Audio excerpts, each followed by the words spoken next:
Everyone loves an unexpected plot twist, but your education shouldn't be one of them. And nobody understands that better than Southern New Hampshire University. SNHU's online degree programs provide the flexibility you need, backed by support you can count on. With over 200 affordable options in psychology, criminal justice, business, and more, SNHU is built to fit your life and your budget. Visit snhu.edu/lastpodcast to learn more. That's snhu.edu/lastpodcast. Insurance isn't one size fits all. That's why drivers have trusted Progressive's Name Your Price tool for years. Just tell Progressive what you want to pay, and they'll show you coverage options that fit your budget. Visit Progressive.com to find a car insurance rate that works for you. Progressive Casualty Insurance Company and Affiliates. Price and coverage match limited by state law. There's no place to escape to. This is the last podcast. On the left. That's when the cannibalism started. What was that? Come on, kids. What are we talking about, friend? What are we talking about, friend? I want to talk about Dr. Pepper. I want to talk about Dr. Pepper. What are we talking about, friend? Dr. Pepper, not a doctor at all. Get away from my wife. You know what I realized last episode? Are we recording? You know what I realized last episode? Is that when Gilles de Rais would do his like performance before killing all the children, right? Like his macabre play that he would put on, you know, where you dance around and hang them up. It's not good, right? Oh, no. But I just realized upon finishing the Jared Fogle documentary. You've been a real Fogel-head lately. This guy's a Fogel-head. Honestly, wow. you really savored it. I mean, I devoured that thing in a night just to get it over with. Every 5 minutes, me and Nat would just sit in silence, go. I can almost hear Henry. I can hear Henry screaming at the TV. How is that a cry? How is that a cry? How is that a cry? No, I understand. You want to savor every pound. Every pound. Really but I realized. I like fat, Jared. Yeah, we all did. I know. Because that was before the crimes. Right. But I realized him showing the pants. That was his Gilles de Rais fucking show. That was his show that got all the kids just been like, whoa, look at them pants. And you think about that, it was just big ass pants. Big ass pants. I'm watching this whole time. This is it. This is the whole spell. Gilles de Rais had a private army. Flagons of land. Sure. Just, 8 castles. How many miles are flagons? It is. Flagon is a cup. A flagon is how long it takes a fat man to walk across a valley. I don't know the math, all right? I'm not in medieval math worlds, right? But that's the idea. You're getting all the kids all frothed up because they're looking how big them pants are. And they're like, man, that man used to fit in them pants. I could play in them pants. Yeah, and then you end up playing in the pants. Jared from Subway certainly got the kids all frothed up. Great assessment there. Welcome to the last podcast on the left, everyone. Ben hanging out with Henry and Marcus. Today we're on to part 3 and the final gosh darn part of Gilles de Rais. Excellent. Take a look at these big old pants. Wow, look at those pants. So when we last left Gilles de Rais, his career as a mass child murderer was in full swing. And these murders had gone on completely, full swing, bro. Yeah. It was only the 1400s, okay? And these murders had gone on completely unfettered due to the enormous wealth and power he'd both inherited from Jean de Craon and what he'd earned during his time at Joan of Arc's side during the 100 Years' War. Which is really why I have been siding with Gwyneth Paltrow's nemesis. That you are been siding with, what is it, Sanderson? Sanderson, the one Terry Sanderson. He's a horrible person. But he said he needed to take down all of these celebrities on these ski slopes because if we don't check these celebrities, they go to their islands and start molesting children. And that's when I knew the truth got too much. And Gwyneth Paltrow had to shut it all the way down with her fixers, her snow-based fixers. And just so everyone, Gwyneth her dollar. And just so everyone knows, that man, Henry is not joking. That man did go on to the stand and say that he had to put a stop to all of this pedophile island business. Which is why he attacked her with his skis. Well, and of course, that is not where pedophile island is. Pedophiles like warm weather. You really do. They do. They're a lazy bunch. It's a Gabbana shirt crowd. Yes, it is. Now, the castles in which Gilles committed these crimes looked appropriately evil from the outside. Dracula-like fortresses made of gray stone, constantly surrounded by lightning flashes and thunderbolts. Wolves howling in the night. Ah, the children of the night. What beautiful music they made. Ah, I am coming. I am coming. Oink, oink. Oink, oink. What? Why is there a pig there? Oink, oink. Oh, yeah, you're doing all this by the pigs. Oink, oink. It's just the man dressed as a pig. Yeah. But inside, Gilles de Rais had created a sort of Neverland by way of Citizen Kane. Now, if you've ever seen the footage from inside Michael Jackson's Neverland, remember they took the cameras in there. It was shown in the Leaving Neverland documentary. It was a very Martin Bashir, who was a very controversial figure. Let's be honest about that. We can be. But if you've seen that, you know that his house was filled to the brim with these terrifying childish artifacts. He had all these gumball machines, all those animatronic clowns. Yeah, it's a temple to molestation. It is. Okay, well, hold on. Now, gumball machines are not indicative of molestation. Well, it depends Don't malign a gumball machine. 20 You tell me. Yeah. No, One gumball no, machine in a rumpus room is fun. That's fun. 20 is a systematic grooming mechanism. What Because if then the it's person everywhere you loves go. You've been gumballs? like, oh, don't worry. You want some gummy? Oh, you have a gummy bear. Have a little gummy bear. That's subscribe. Oh, you got distracted. Mm-hmm. Gumballs are still representative of innocent childhood memories. Sure. And let's not ruin that, shall we? But the weird thing about the house, I don't know if y'all noticed this, but the fixtures and the wallpaper inside Michael Jackson's house, it was very suburban. It was like old lady gross. Well, It kind of like, makes you feel like, to be honest, like you're at a Nana's house. Yes, exactly. Mm. And Gilles de Rais' castles were much the same way, except he had decidedly more adult taste because he was, after all, he was trying to impress fellow nobles. He was not trying to seduce children. Yeah, he didn't do any of the pants stuff for the kids. Seduction. Each room was hung with gold cloths that cost 80 coins each. Whoa, 80 gold wow. coins. That's a lot. That's a lot. Whoa, we got to give a dragon 80 gold Yeah, coins. this is like The Witcher They gotta 3, go, yeah. rescue a princess, and then next thing you know, you got curtains, I guess. You don't give any gold coins to any to I any knew you dragon played it. from I'm As soon as sorry. you brought up I'm the so fucking sorry. Witcher I project, should not brought he it up. knows that's his I'm world. so sorry. No. No, I'm playing No. Persona 5 Royal. It's Yeah. all in yen. No, the villagers give me they give me gold He has coins. a finite amount of breath.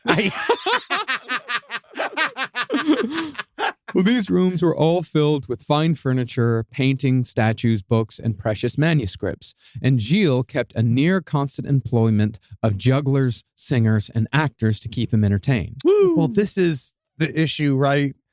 This is where we get to the Harvey Weinstein part of our story. Last week, obviously, we're segueing.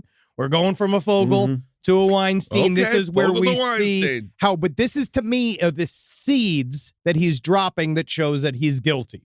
This shows that what he is Why? creating. Because he has jugglers around? Yeah, it's just the 15th century equivalent of having a TV in every room. You're going to see that it doesn't stop there, right? I do like Of the idea of course. throwing a shoe at a juggler so it changes channel. Yes, that would be fun. Chainsaws Yes. to the chainsaw channel. But it's the idea of surrounding yourself with an entertainment mechanism that makes you look far more fun and engaging and interesting than you should be. It's the I fact don't that know. you are offering, but you'll see as it Okay. escalates. I'm going to need some evidence like the Gwyneth Paltrow trial. I'll bring up an animation. Because I think it you're costs $50,000 to make one of those. I feel like Peacock is an actor. Hulu, that's a juggler. Netflix, that's going to be your, what was the other thing? Singer. All of these are poor replacements for the juggler and the singer. No, I know, but I'm just saying you have 3 different channels to work with. Well, Gilles also kept an open house to nobles and commoners alike at whichever of his 24 residences where he happened to be residing, where anyone could partake of good food or wine. This was seemingly a Christian principle that he learned from his time with Joan of Arc, but it also helped with local morale. It was a bribe, basically. Yes, that's what I'm saying. Yeah. But as we said again and again during episode 2, One of the few things that Joan of Arc and Gilles de Rais actually shared was a love of the theatrical, although Gilles' theatrical impulses weren't confined to the battlefield like they were with Joan or to his later career in the theater. Yes, now is when the show begins. Yeah. Almost. Before we get to the show, we have to get to the pedophile church. Yay! Oh, no, I don't want that. Now, this is, to me, the ultimate example of why he is guilty. Well, to perhaps give himself a bit more of a Joan of Arc sheen, Gilles de Rais founded his own extraordinarily swanky church. It was, however, also a cover, another funnel for innocent victims. So Gilles cheekily named it the Chapel of the Holy Innocents. I don't like it. To place this in time, remember that they fought all the wars. Technically, Gilles de Rais should be a hero amongst his countrymen. Joan of Arc, though, we know, is currently being buried. They don't, she was executed at the trail. They wanted to keep a fucking tight lid on this Joan of Arc story because they're trying to basically separate themselves from this mythos. This idea that we owe things to this heavenly woman that may or may not be an agent of God, blah, blah, blah. But Gilles de Rais at that time probably should have been viewed as somebody who fucking you want to be around. But we now know that he has been utterly kind of kicked out all these spaces. They kind of give him a perfunctory little position on some board somewhere, but mostly he's just kind of being kept away from these important stories. But the thing is he starts this Church of the Innocents. Everybody knows that he's this weird dude who's spending, he's already starting to hemorrhage money. Right. It's not his. It's his family's money, which is kind of a complicated thing at the time period. It's complicated. Yeah, because it's all it's his, but it's not his. It's like you're a chunk of a country. And so you spending money on stupid shit is emptying the coffers of a gigantic system, metropolitan system. And so he's already doing it. When he starts his church, I would say the system is more agrarian. Agrarian. And that means when you tie your shoes professionally. That's equestrian. Very good. We're great here. But then he started the Church of the Holy Innocents, and he wanted it to be an official church. But the thing is, the Vatican does not lightly give that, because mostly you need a priest to do that. You need somebody who's actually connected someone to the church infrastructure. He had none of that. And he started this Church of the Holy Innocents, and everyone's like, why are you doing this? Why are you making this? And it was freaking people out. Okay. And this is the reason why. Well, with this chapel, Gilles would both recruit beautiful young boys, as was his wont, and he would also simultaneously satisfy his love of ecclesiastical music. Specifically, Gilles loved the hot pipes of yore, to the extent where he had a portable organ made, which took only 6 people to carry. This is not bad. Portable. This is Marcus's dream. Yeah, that's great. I would love to have someone who carried 6 guys who carried an organ. Well, if I could have an organ on tour and then a man who could just play organ for me at all times. You want that? Yeah. This is your life? All the time. It would make him happy. Let him have a big organ. I want one pair of innocent big pants. Oh, you have a bunch. Al Roker's mean. Oh, what? Yep. You did have pairs of innocent big pants, but you burned all of them. Torched them. You torched your big pants? And they burned for days. I'm sure they did. Well, out of the 30 people who ran the Chapel of the Holy Innocents, most had been collected by Gilles during his travels, and many had been recruited because of their combined abilities of keeping their mouth shut and their willingness to do anything for money. It's a group of criminals. Yeah. Each one was dressed in the finest clothing, trailing robes of scarlet lined with squirrel fur. Which at the time was quite fancy. Oh, yeah. Wow. It's like Kevin Spacey. Wow, that's incredible. Ooh, wow, are you wearing possum today? Yeah. How do you know? What? Playing dead. Well, I think at the time, squirrels were not quite the rats of the park that they are now. Oh, they're not rats now. You're squirrels? anti-squirrel. I'm not anti-squirrel. You've been anti-squirrel since day one. Anti-pigeon, anti-squirrel. I'm sorry, Marcus. I know you're honestly. I know that you, again, precious breaths today. Yeah, precious breaths. Squirrels are adorable. Squirrels are not rats. Squirrels are adorable, but squirrels are also very aggressive when you're in the park. Squirrels are the baseball players of the small animal world where they get a lot of ass and they're always on the road. They really do. They really do. I mean, I love it when I see a squirrel in my backyard, but I do remember the Central Park squirrels could be quite aggressive. Oh, yeah. They'll nibble at you. They'll fuck your wife. Oh, right. Yeah, especially during COVID. Jesus, those squirrels were mean. Yeah, I feel like maybe it's an indictment on your weakness. because they're squirrels and you're a man. A squirrel can really destabilize home. Well, additionally, the services were held in the most opulent church then in existence, which is saying quite a bit when we're talking about the Catholic Church in the 15th century. Yeah, wasn't this like kind of almost peak Catholic? Oh, they were running the damn world, right? Powerful times in the Catholic Church. And this is peak waste for the Catholic Church as well. This is, to me, this is like the equivalent if I, like in modern America, if I went and like opened up my own rogue McDonald's, like, and I just like, and it did all the same signage. McDowell's. Yeah, like McDowell's. Like if I opened my own McDowell's, but then like the main function of my McDonald's was to funnel children for me to have sex with. Right. Like it would be like that, where like the church is like, what? Hey, listen. We don't care if you're fucking these kids. They really didn't. Right? Because we all They love didn't, it. huh? But hey, you didn't get a permit for this About kid licensing. fucking shack. Yeah. Yeah. Well, that's not good. That really was the whole thing. Nobody cared that he was killing children. What they cared about was that he hadn't consulted Catholic authorities. And the Pope was double pissed because Gilles had appointed himself as bishop. It's really weird. And the thing is, so it's really weird at the time period. That's like the key here is that it's one of those where everyone's just like, hey, bro, hey. You know, like with Michael Jackson, they're like, we thought you'd be putting out like an electronica album. Why are you outfitting this teddy bear room? Well, what did he do? Get himself a big hat? How do you make yourself bishop? You just go, I'm bishop. Yeah. That's all you got to do. That's all you got to do. I trust him just as much as Bishop Dolan. That motherfucker is always at the Met Gala.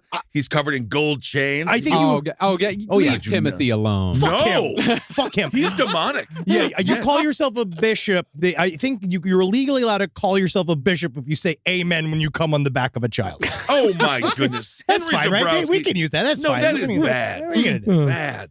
And with that, Gilles moved himself from the realm of nuisance to real problem.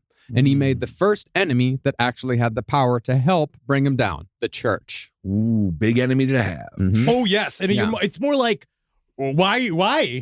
You know, why do this, doll? I mean, why are you the doing word hubris applies quite a bit. But of course, Gilles de Rais wasn't satisfied with the pageantry of the Catholic Church to satisfy his theatrical needs.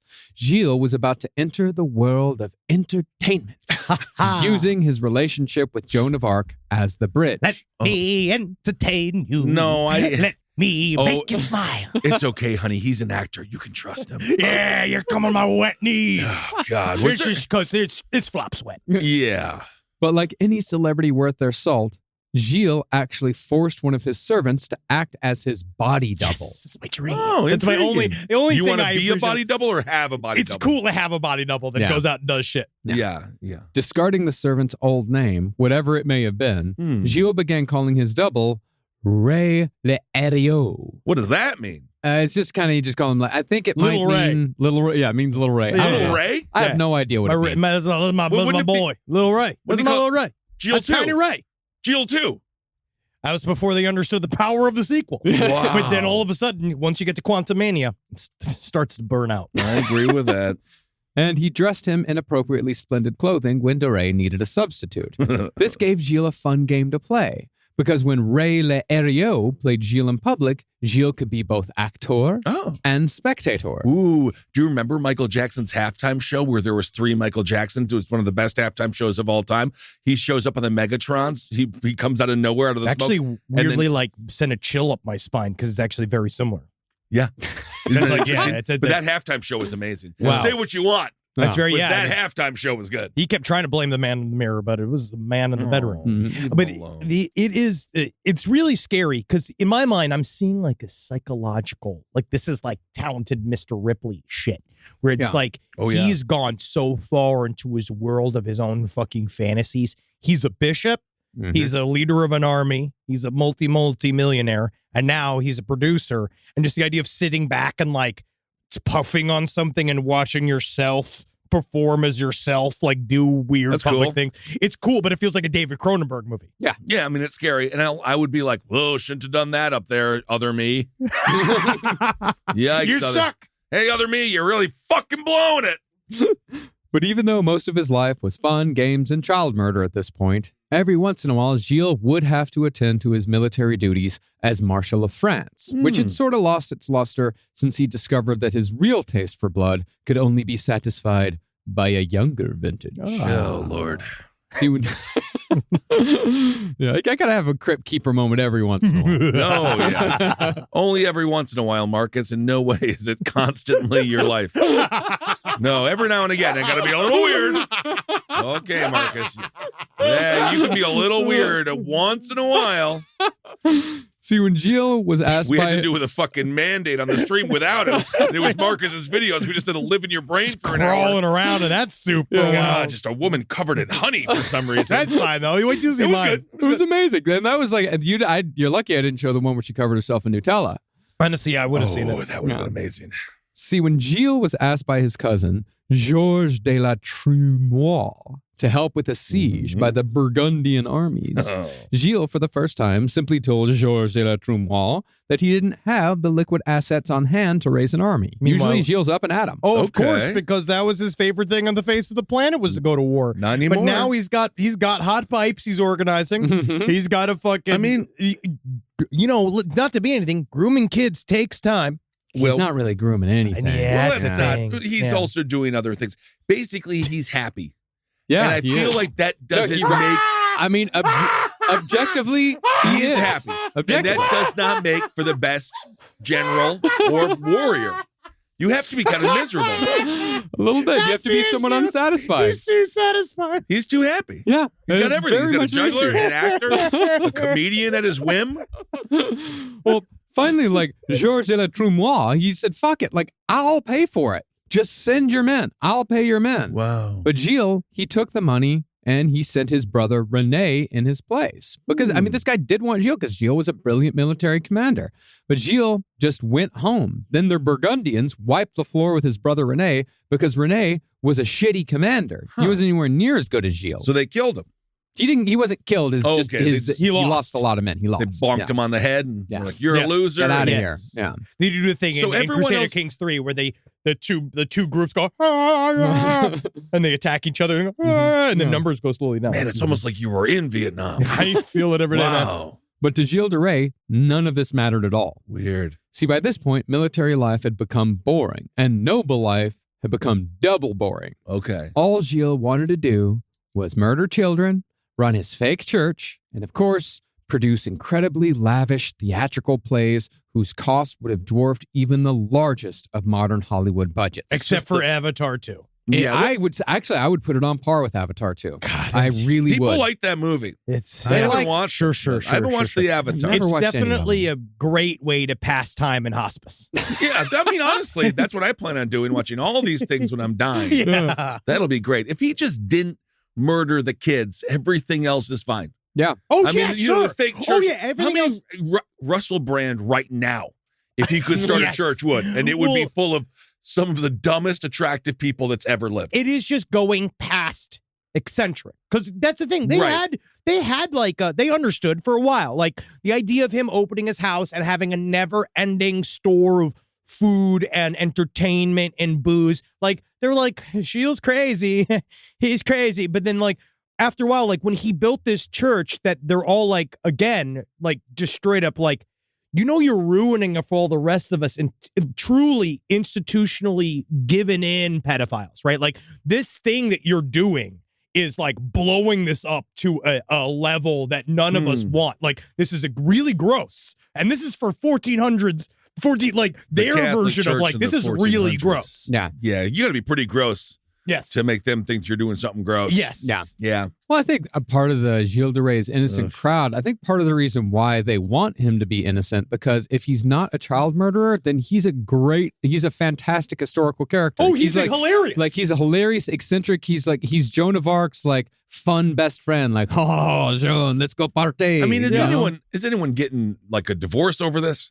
Like, do people be like, no, I'm a Gilles head. Are people like ending relationships? There are Absolutely. people Who that have- gives a fuck? No, there are people that have dedicated their entire lives to this very subject. And Yeah. then they wake up one day and they realize they're 90 years old. And what have they done with their fucking life? Absolutely nothing. You don't know. I personally, I have respect for those people, but we'll get to that later on. I have respect for someone do who too. I devotes love their his life stories. to history and knowledge. I have literally Yes, but 'cause not you know what I love? just this. Because you know what I love?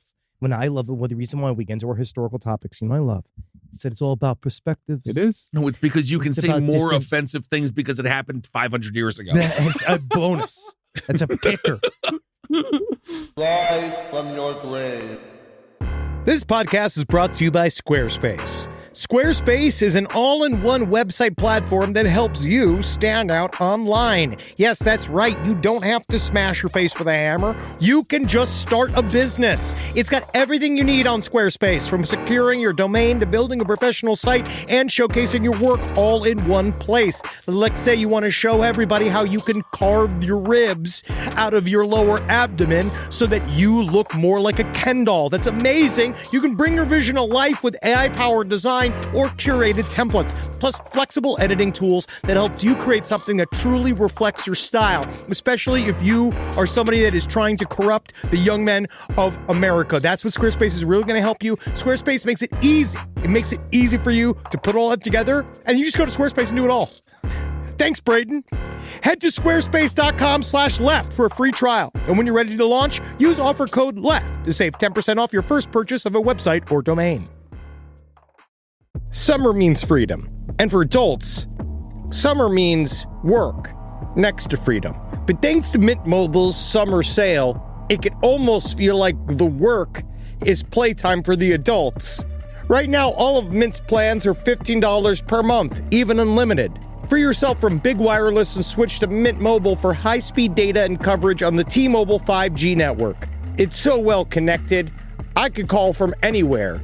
Deep from well within my bunker, where my AI-fueled robots slowly but surely toil for me, but I know for a fact I'm saving money on my phone plan. Or up above, where I'm training all of my giant Amazon female warriors who will fight in bulletproof mesh. Also, honestly, Mint Mobile's really cheap and it's really reliable, so you should use it. To get your new wireless plan for just $15 a month, go to mintmobile.com/LPOTL. That's mintmobile.com/LPOTL. Cut your wireless bill to $15 a month at mintmobile.com/LPOTL. That's it. There's no catch. Upfront payment of $45 per 3 months, $90 for 6 months, or $180 for 12 months. Plan required, $15 per month equivalent. Taxes and fees extra. Initial plan term only. Greater than 50 gigabytes may slow when network is busy. Includes up to 20 gigabyte hotspot. Capable device required. Availability, speed, and coverage varies. See mintmobile.com. Now, Gilles' medium of theatrical expression was the mystery play. Mystery play. It's not what you think. It's not fun mystery. No, mystery plays. Who did it?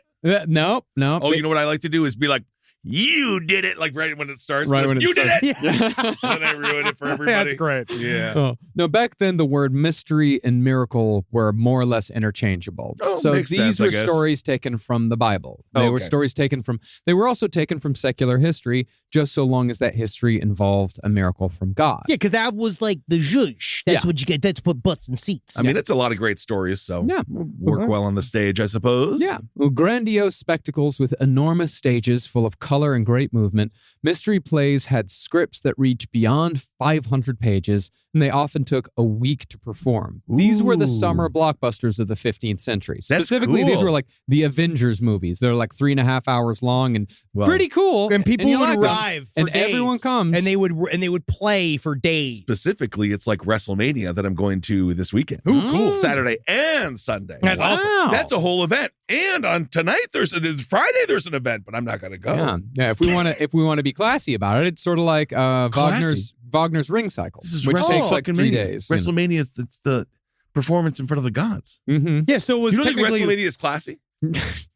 Let's just You move don't on. think Let's just move on. WrestleMania is classy? This is the man. He would. Muhammad Ali performed at WrestleMania. Performed? Cindy Lauper. Yeah, he shook, Uh-huh. which is a performance. Cindy Lauper. Uh-huh. Was at a WrestleMania. She performed at WrestleMania. I remember Lou Albano was there. He Yeah. was also at one. Yeah. I remember Undertaker.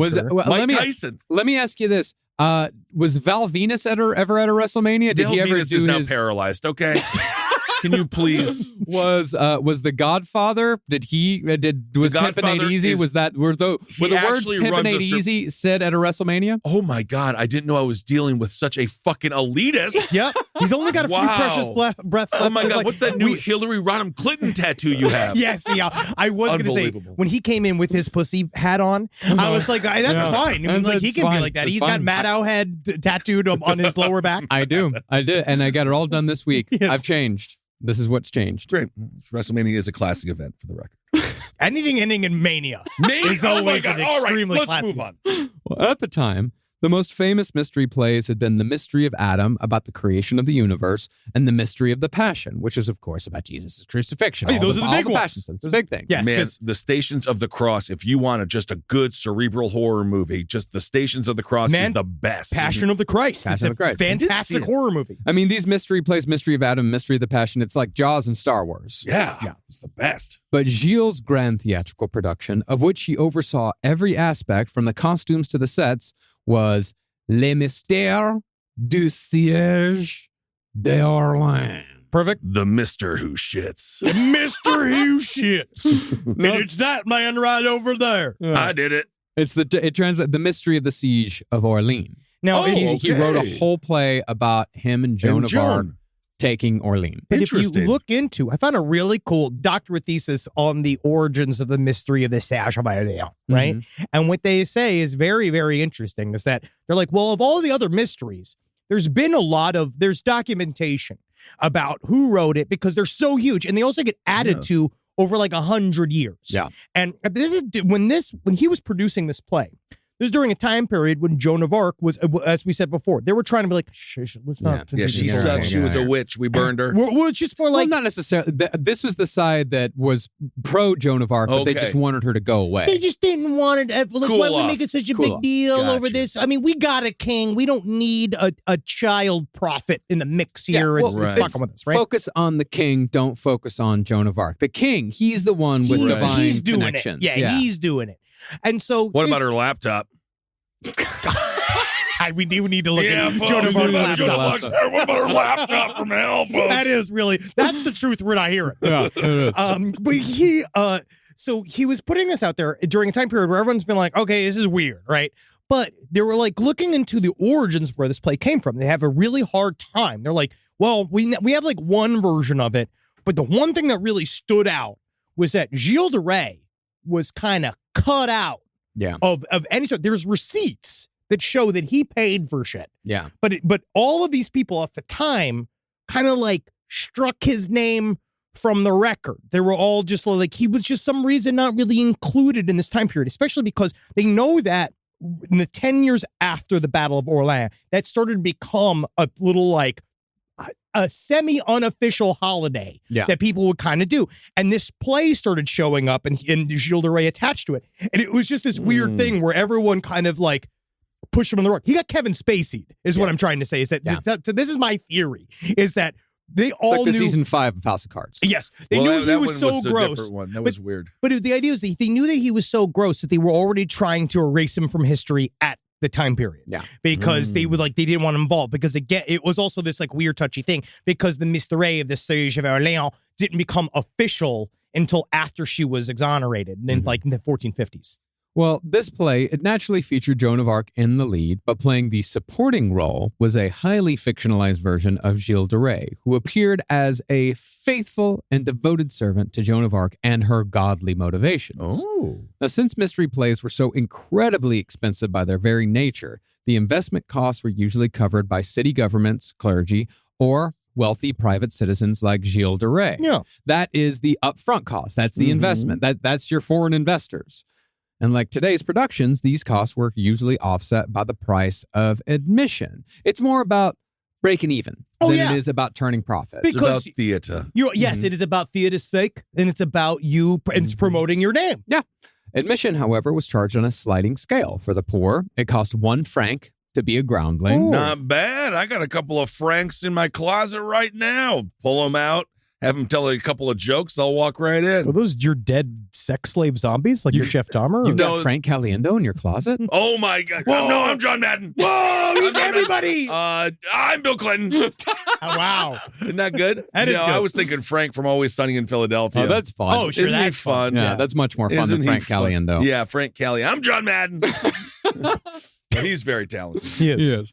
But with Gilles de Rais, who seemed intent on showing off in every aspect in the production of his own mystery play, he paid for everything and charged nothing for Oh. admission. In addition, he gave everyone access to a full buffet of venison, succulent fish, Yes. mead, and wine for every single performance for 5 months. And everyone's just like, okay, cool, free Yeah. meals. You're gonna do this, Mhm. and then Gilles de Rais said behind me, like, it's just about performance. Mhm. It's about what just it's about kind of about what we're trying to do. It's about community. It's about community. It is. You know It what I mean? is. Movies are community that I come around. I feel like it was a better time to be poor back then. You know, you got all this free food. No, meat.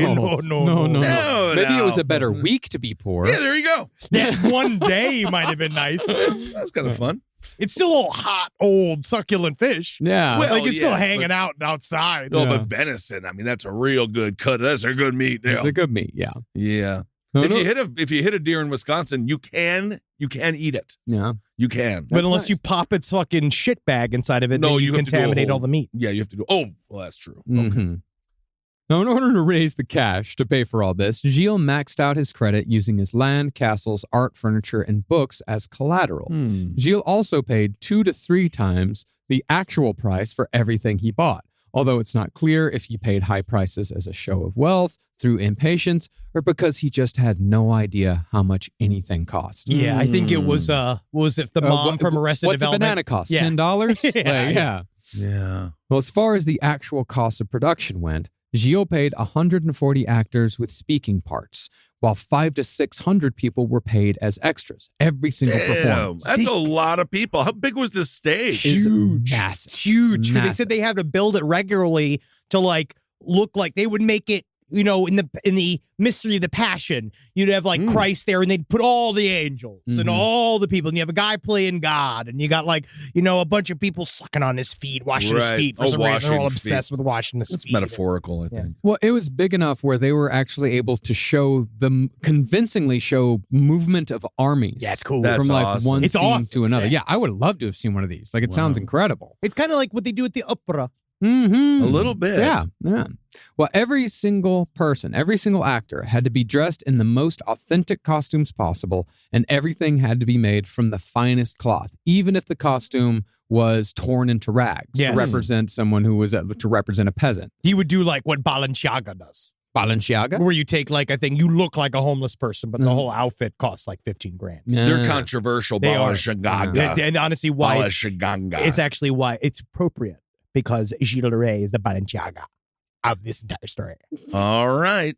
But perhaps what was most incredible about these costumes was the fact that Gilles made a rule where every actor only wore their costume once. Whoa, then what happened to it? They would throw it away and make a new one for every single performance.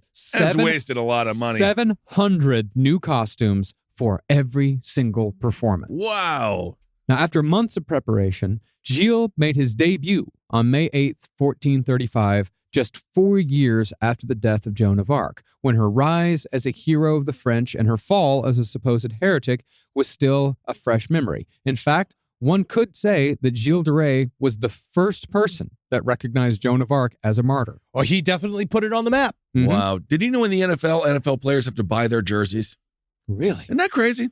What do you mean? But And they also, the president, you know, if he goes to the kitchen or she goes to the kitchen, they got to pay for it.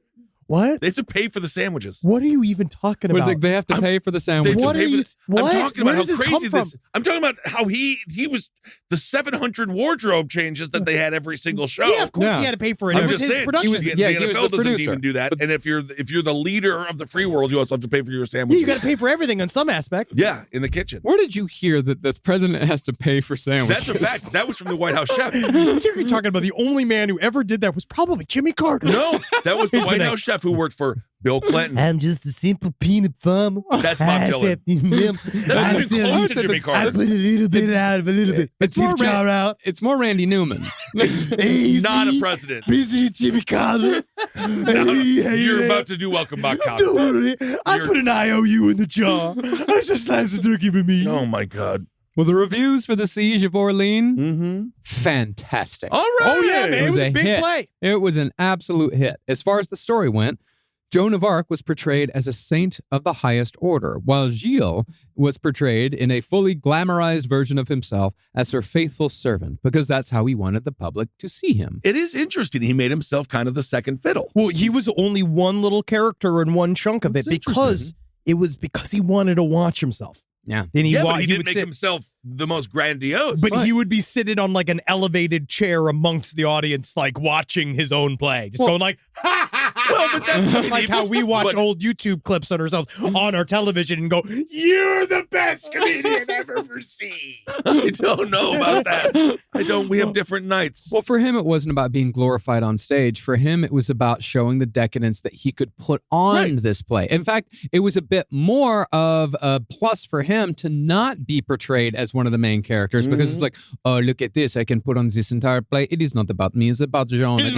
I just want to make sure that everybody sees how good Jean is. No, I think there's something to that because Harvey Weinstein. I just want people to know that just Gwyneth Paltrow has got the nice.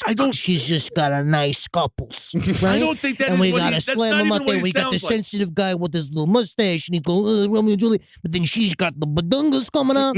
Now that's a movie right there. It's That's really a not. fucking movie. That's ruining the movie. It was more like when we watched Page 7 and Whizbrew perform in Brooklyn, and we didn't have to do anything, and we ate all the cheese in the green room. Yeah, that's how we're like Gilles de Rais. Great. There you go. Because we're like, this is even better than performing. Remember? And we did have to pay for the food that we ate. Yeah. Because We that's always what a do. writer is. We always See, do. that makes sense. It all makes sense. It took me years to make the two of you understand that shit that we get in the writer, we have to pay It for took that. 1 year. Marcus, we knew that. I don't think you did. At first I didn't, but then I immediately knew. I knew it. Well, let's hear an example of some lines that Gilles' character said in the play. Okay. This is him pledging his service to Joan. Lady, have no doubt of me. No, don't. What It's not is Ray this? Liotta. Yeah, No, what are it's these Har- accents it's Harvey today? Weinstein. No, now do this not is do me and Harvey Harvey Weinstein. Weinstein. I don't want to be Harvey Weinstein. Give it more. Yeah, I don't want to do a Harvey Weinstein. Give it more of a French romantic. Give it a if you want. Why are you going Italian? Lady. Oh my! Just let him do whatever he wants. Let him do it. No, I can do Gerard. no, I can do Gerard If you Depardieu. must do a horrible man, then do Gerard Depardieu. Oh, lady, I have no doubt of me. I wish but to do your will. My friends and underlings, no lady. Just do it the way you were doing I it. shall come, and we shall do your will in everything. Okay. Oh, I've got to pee. Yeah, I've got to pee. in a lap. Wow.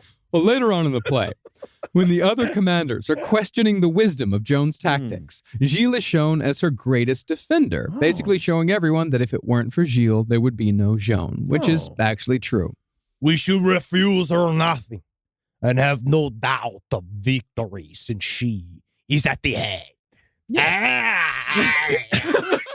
You're like, great, Gilles. Great stuff, Gilles. And so, with this scintillating dialogue, Les Mystères du Siège d'Orléans ran daily for 5 months. Every day for 5 months. Like Billy Joel at MSG. Dude, that's kind of fun. Oh, yeah. Glorifying both Joan and Gilles while conveniently leaving out that Gilles stayed silent and did nothing during the 6 months of the trial that was sure to lead to Joan's execution. Probably actually helped her get caught. Yep. Yeah. But while Gilles was producing Les Mystères des Sièges d'Orléans, I get better every time I say it. You do. And during its entire 5-month run, it's important to remember that he was also still luring children into castles and murdering them slowly and horrifically. That never stopped.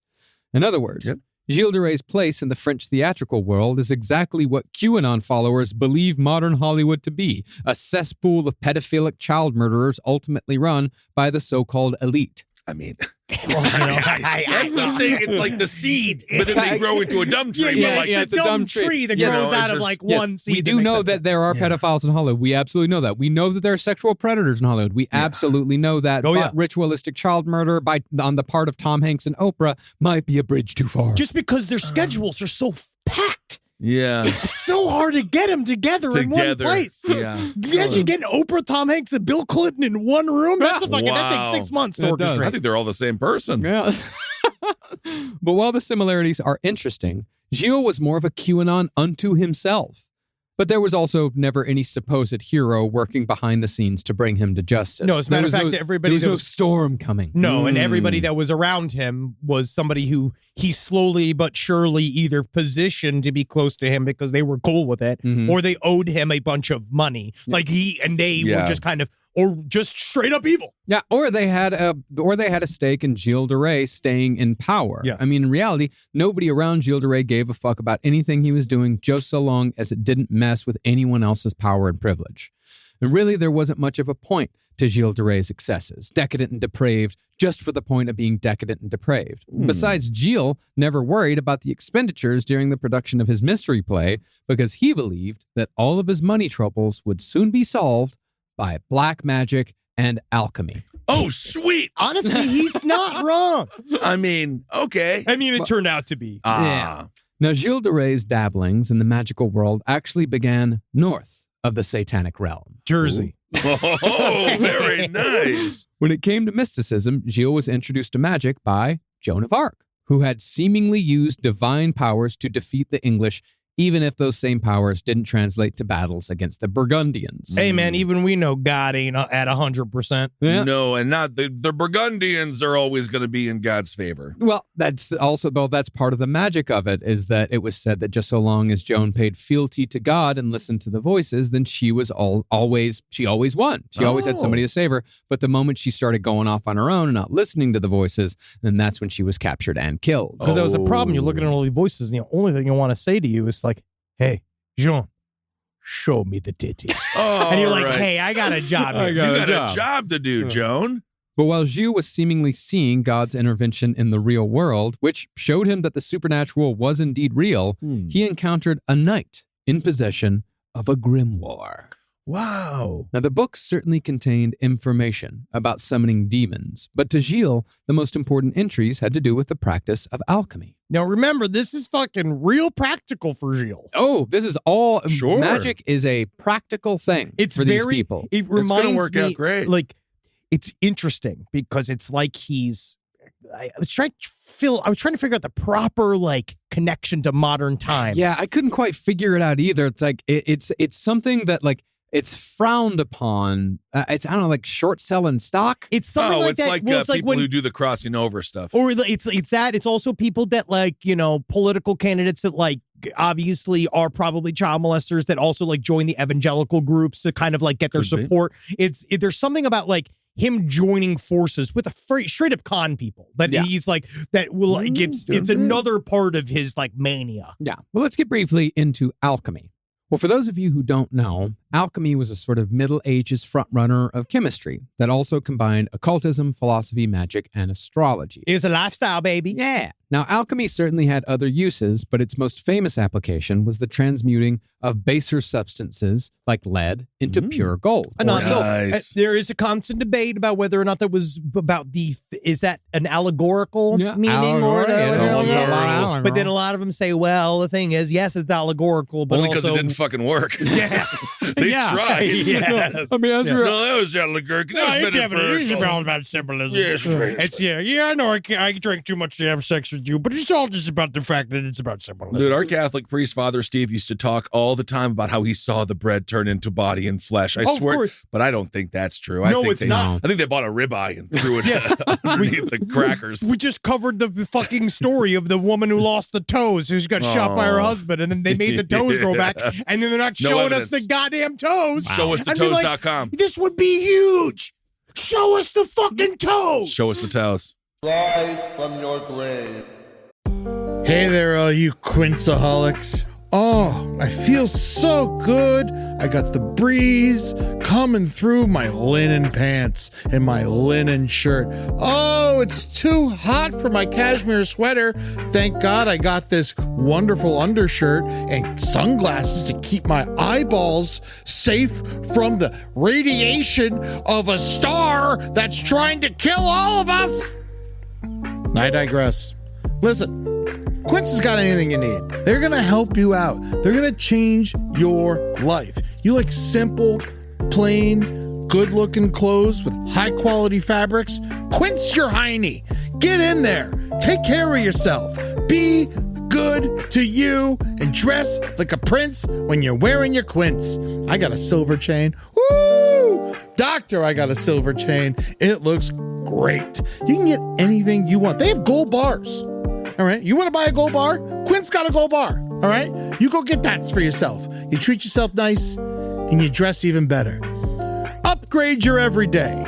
Go to quince.com/last for free shipping on your order and 365-day returns. Now available in Canada and the UK too. That's QUINCE.com/last for free shipping and 365-day returns. Quince.com/last. In the United States of America, there's a break-in every 26 seconds.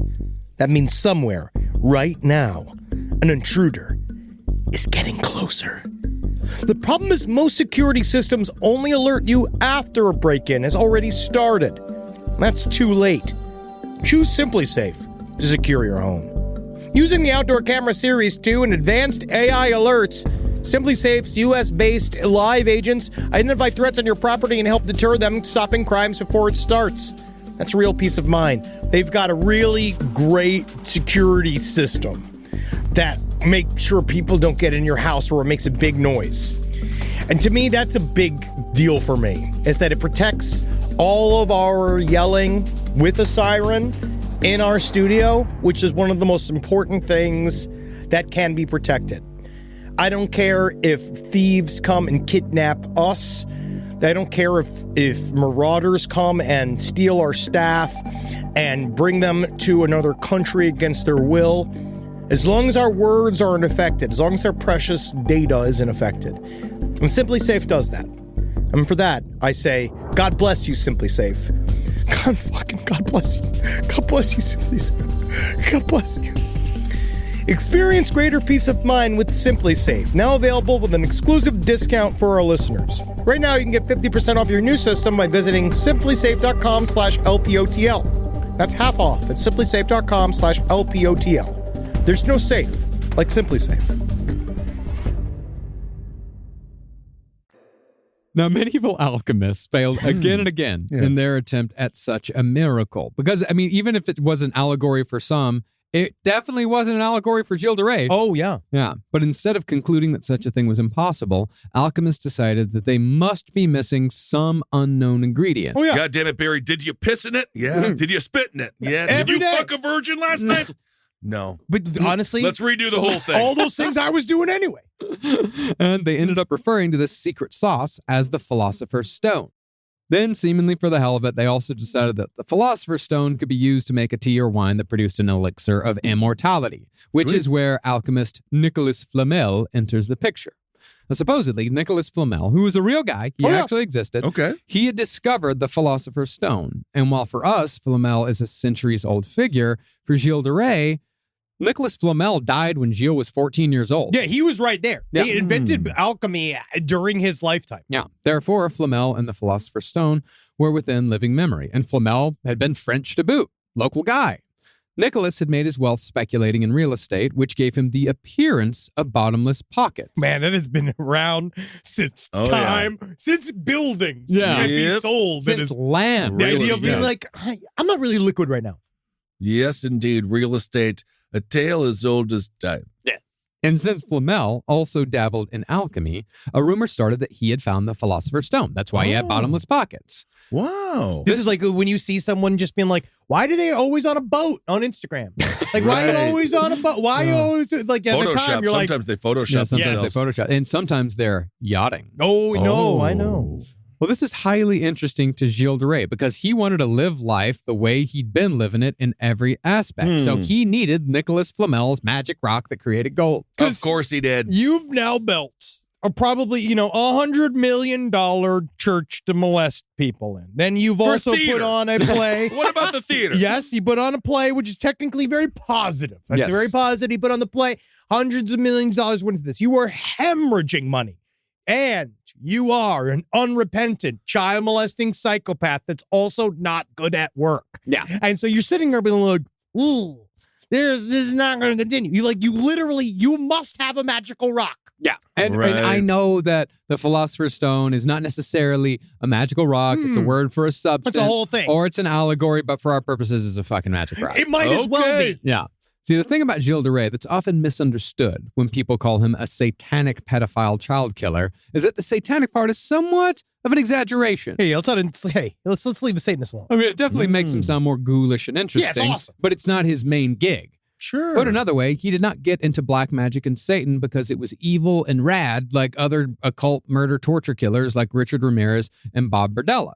Instead, Gilles de Rais got into the game for money. That's it. Yeah. That's the only reason why it's for There's money. so much money in it. Yeah. Well, he didn't know. Well, he was just like, well, I've tried being an army for hire, but then I have to travel. That's a then lot of I work. try to do all of this, but I just spend money. I'm not stop making any money. I don't know why. Yeah. Start charging money for the theater, the tickets. But then everyone won't want to. Everyone won't think I'm the greatest guy in the world. Yeah. Because that's what. Because remember how Bernie Madoff said that was his ultimate flaw was that he just wanted to be a good guy to everybody. Yeah. He did. And he just didn't know. And if they wanted me to be the go-to guy, so I needed to be the go-to guy for them. He cared too much. He cared too much. He worked Absolutely. too hard. Mm-hmm. See, what Gilles needed more than anything was cash to spend so he could maintain his fantasy of unlimited privilege. The whole thing of him trying to recreate his childhood. So he pawned properties, he pawned castles. Sometimes he sold entire towns at fire sale prices in order to get cash as fast as possible to buy more stuff and to pay for more theatrical productions. That'd be a fun Pawn Stars episode. A town? Yeah. Oh, yeah. I'm going to need to call in my expert, and it's Barbara Corcoran Barbara Corcoran. from yeah. Shark Tank. She's horny. She'll fuck you right now, dude. She is so horny. I just want to be left alone by Well, he's in real estate. But speaking of Gilles' productions, it seems as if he already understood some pretty heavy magical principles even while he was producing Les Mystères du Siège d'Orléans. Or at least he was trying to figure out some magical principles. See, it's been theorized that Gilles was attempting to magically invoke the spirit of Joan of Arc through the mystery play. Don't know why, it's just been speculated. Well, because what do we know about Tulpas? You know what I mean? That is the thing that is the very old concept of kind of great, but also it's just maybe kind of a hope. I mean, he might just miss his friend, and he might, because that's the thing. Those were his best time. Those were his best years. They really were his best years during his time with Joan, where that was the peak of his life. And a lot of serial killers too, they also say like, I need someone to stop me. Why won't somebody stop me? And I think maybe he thinks if Joan of Arc comes back, then he will stop. Oh, and then yeah. he'll be a better person. He won't fucking murder children anymore. Okay.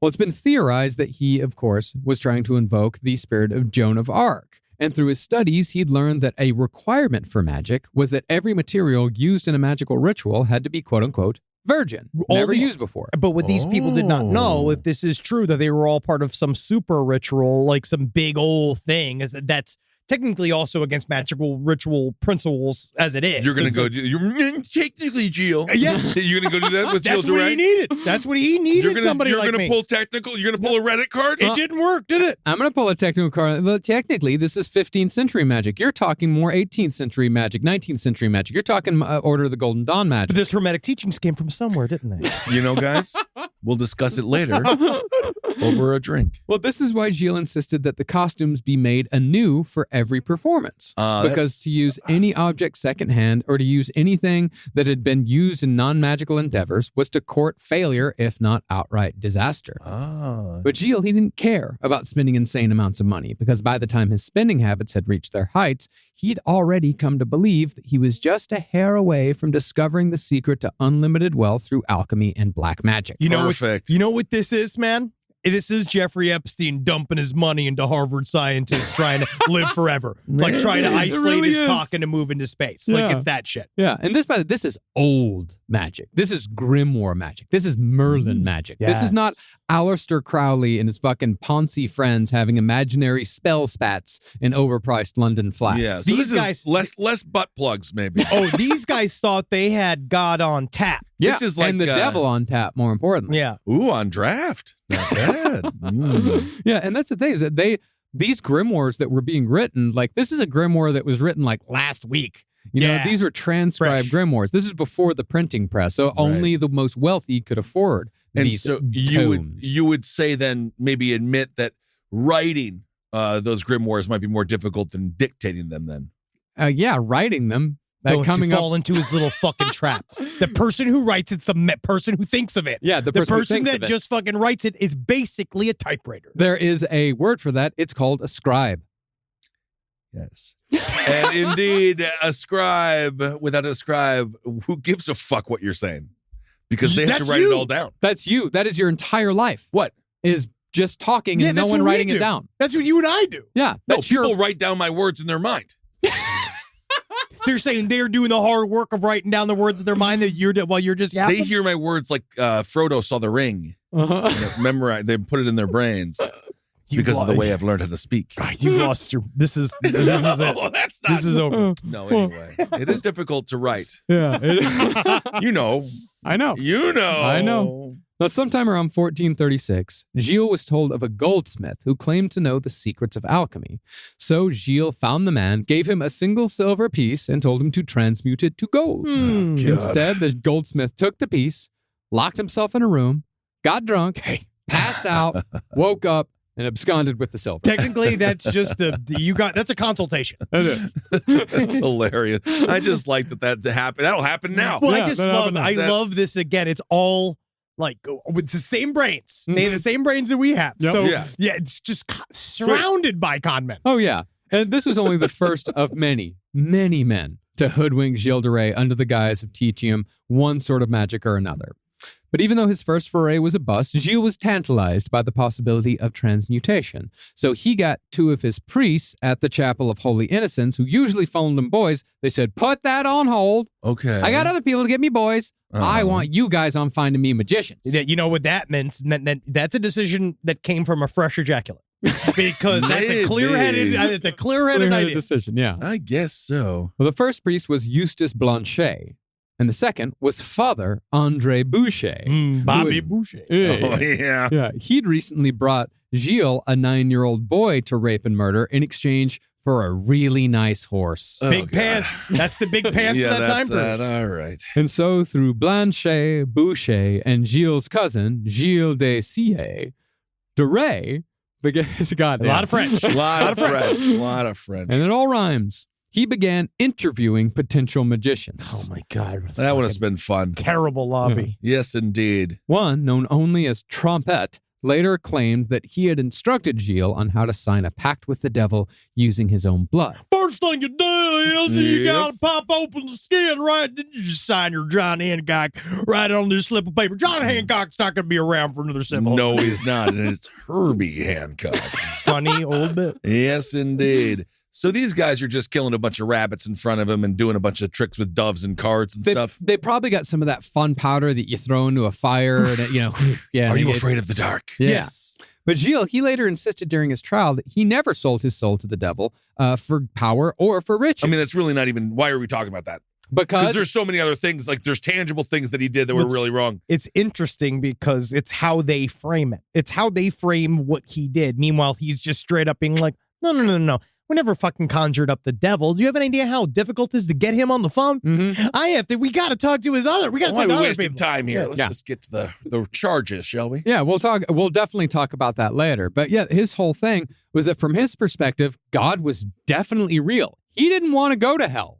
He did fear for his immortal soul. So he figured that he'd do the same thing his grandfather, Jean de Crayon, did, that at the end of my life, I'll just say, give me a mulligan. A mulligan. Fucking forgive me, God. It's built in. I repent, forgive me, God, and he'll go straight to heaven. And then in a few hundred years, he'll welcome Adolf Hitler and say, "How you doing?" Yeah, honestly, they're all hanging out right now. Yeah, they're all hanging out right now. Isn't that fun to think about? Well, as far as the no magic rule went, Gilles figured that he could find a back door to the powers of sorcery and alchemy without selling his soul like a common peasant. He's trying to cheat this. The whole thing is a cheat. He's trying to do a life cheat, and he's It's trying to all hack the about- life cheat. Yeah. It's all, when it comes down to it, it's about negotiations. You want to get in there? I still It's don't know talking this about impression is overhead. up. It's Harvey Weinstein. I don't even think it sounds like it. Look at him. Watch his interview. I see the ugly man that he is. I made sure this morning I boiled 2 hard-boiled eggs to know what his dick looked like.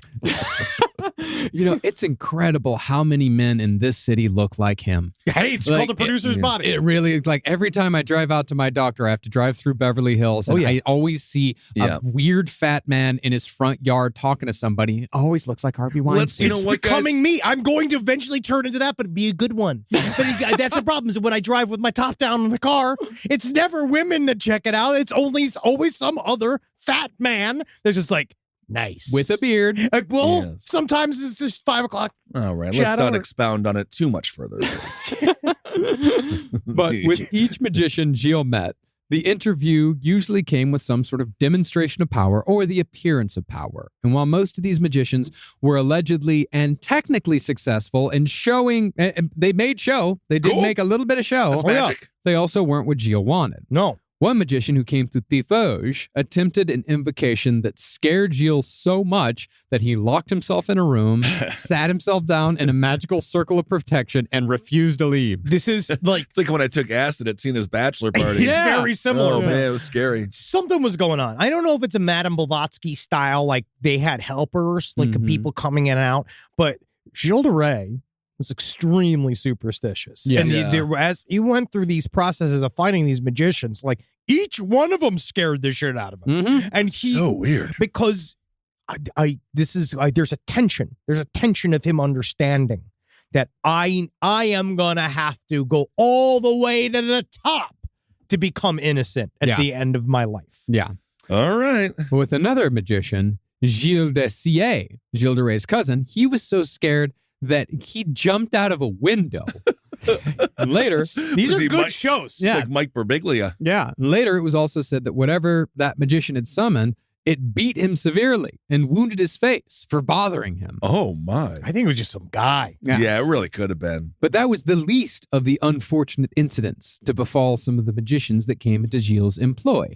One, he drowned before he even got to the castle. He drowned on the As way in to the Gilles castle. drowned him, or No, he just happened to he drown? just happened to drown. Yeah, man, They it's just hard. It was a out different there. time. Yeah, Different rivers time. are different now. Yeah. Another one died immediately and almost cartoonishly as soon as he walked into the castle. It's one of those things where, like, they opened the door and he just fucking...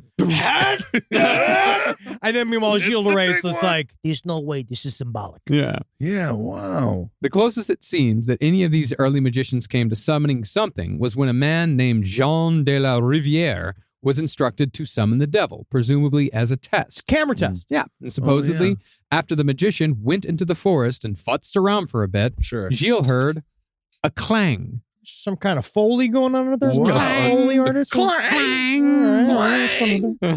Well, what was that then? Well, the magician then entered and said that he'd seen a demon in the shape of a leopard. No shit. No fucking shit. No shit, dude. He saw a leopard. No shit. Saw a leopard, but A problem leper is- or a problem is- leopard? Leopard. Problem is, didn't want to talk to me. Didn't want It's to a talk to me. cat. He just walked on by. But they He saw a Fucking cat no. and called it a demon and then said he did his job. Leopards are stuck up. Yeah. Well, Sure that's they are. He knew that it was a demon because it gave him a disdainful look. It's a Yeah. cat.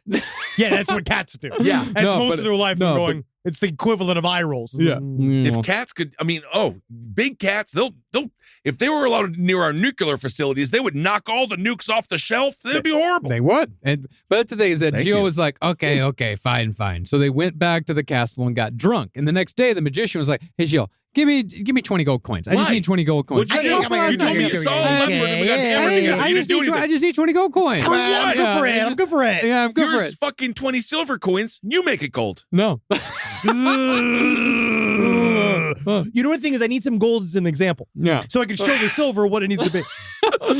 And so Gilles said, fine, here, take it. And the guy just fucking left. You never saw him again. God, it is just this. You know what it feels like? The way David Spade describes his home, but he was like when he was talking about because he got robbed several times, and he's just like, all I do is I let these strange women in on my house. I don't know who's in my house, and it just feels like that where he just gotta be lets careful. people in and out of his home.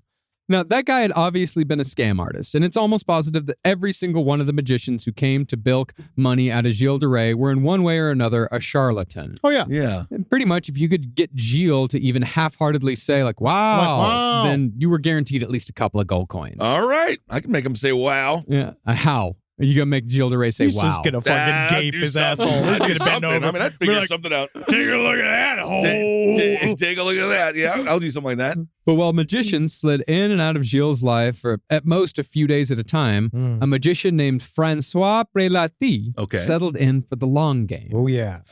Vivid, brilliant, beautiful, and charming, Prelati had first studied to be a priest, but claimed to have mastered black magic and alchemy instead by the age of 20, meaning he knew the rules of both sides. Oh yeah. Yeah, he could appeal to every part of Gilles' spiritual journey. Okay. By the time he met Gilles de Rais, Prelati claimed to be an accomplished necromancer who had called Satan into his service many times over the course of his career. Tell me more. But these days, Prelati claimed to be working exclusively with one demon. Yeah, I got a contract. Yeah, I'm Yeah, kind of just one contracted. guy. now. Just Yeah. one guy. One. Prelati claimed that with the help of a French doctor named Jean de Fontenay, he had summoned a demon who appeared as a handsome man in his mid-20s wearing a red cloak named Baron. Oh, yeah, he did. Oh yeah. There he is. Supposedly, for the paltry price of a chicken, a dove, or a pigeon, Baron could you be... try to make a joke there? No, I mean... Poultry price? Yeah, a pigeon... Well, he said poultry. If he said poultry price, Poultry price. but he said poultry price. Poultry price, not No, poultry. I wasn't trying to That make was a pun there. I thought No, you were making a I pun. wasn't. Thank you for thinking of me, though. No problem. That is Poultry a, price of a chicken. I would have walked away. the poultry I would have price. walked. I would have walked out. The paltry price of poultry. Exactly. That would have been better, yeah. There you go. Damn it. Well, But pigeon's not necessarily poultry. The pigeon's a squab. Think about what I would write when you write. I'm hungry. I like Bud Light. Newbies. For just a bird, Baron could be summoned at Prelati's will, which was a claim that both baffled and impressed Gilles de Rais. Let's just say, I love birds. Yeah, that's awesome. Okay, call me a nest. See, Gilles had come to believe that he just had bad luck summoning demons. Hey. But Prelati told him that the demons were actually ignoring him because de Rais had a bad reputation amongst the damned as a man who promised much to the pit but never delivered. But maybe So the it's like when demons- you're trying to talk to somebody who's on like farmerdate.com and you'd be like, listen, you need to put the hunting pics up top. Oh, Or like, you know, sure. like, For a farmer I'm date. looking at your old like summon demon pretender bullshitter. Right.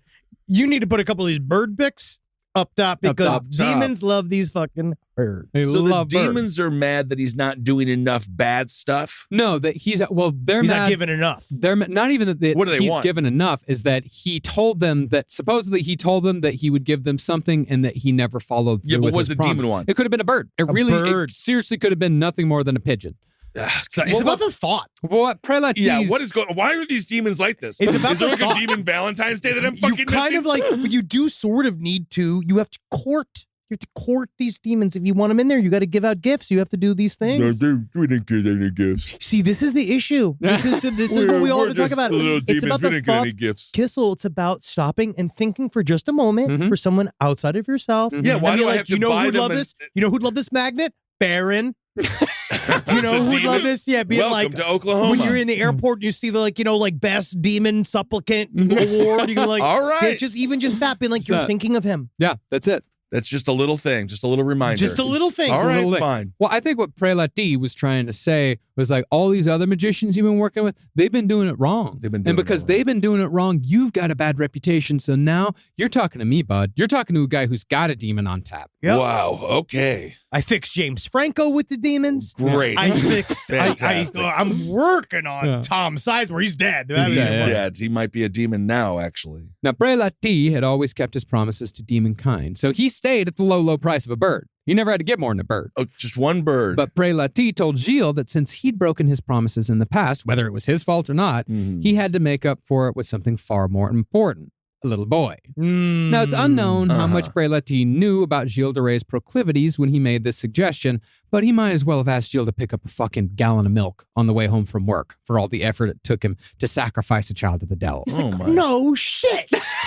What? I actually think that's it. It's probably more difficult in that time period to get a gallon of milk. This is kind of one of those things where I think that Prelati definitely knew what was up. And we'll get into a little bit more about their relationship, about whether or not it was one of those where you give a little sucky to the big guy, right? And you go like, I'm just a little guy, I'm just a little boy. You know what I mean? Like you do that thing to get him going, right? But he just asked, he's like, but for this, it's like, we'll just need some children's parts. Yeah. But the way he said it kind of like, wink.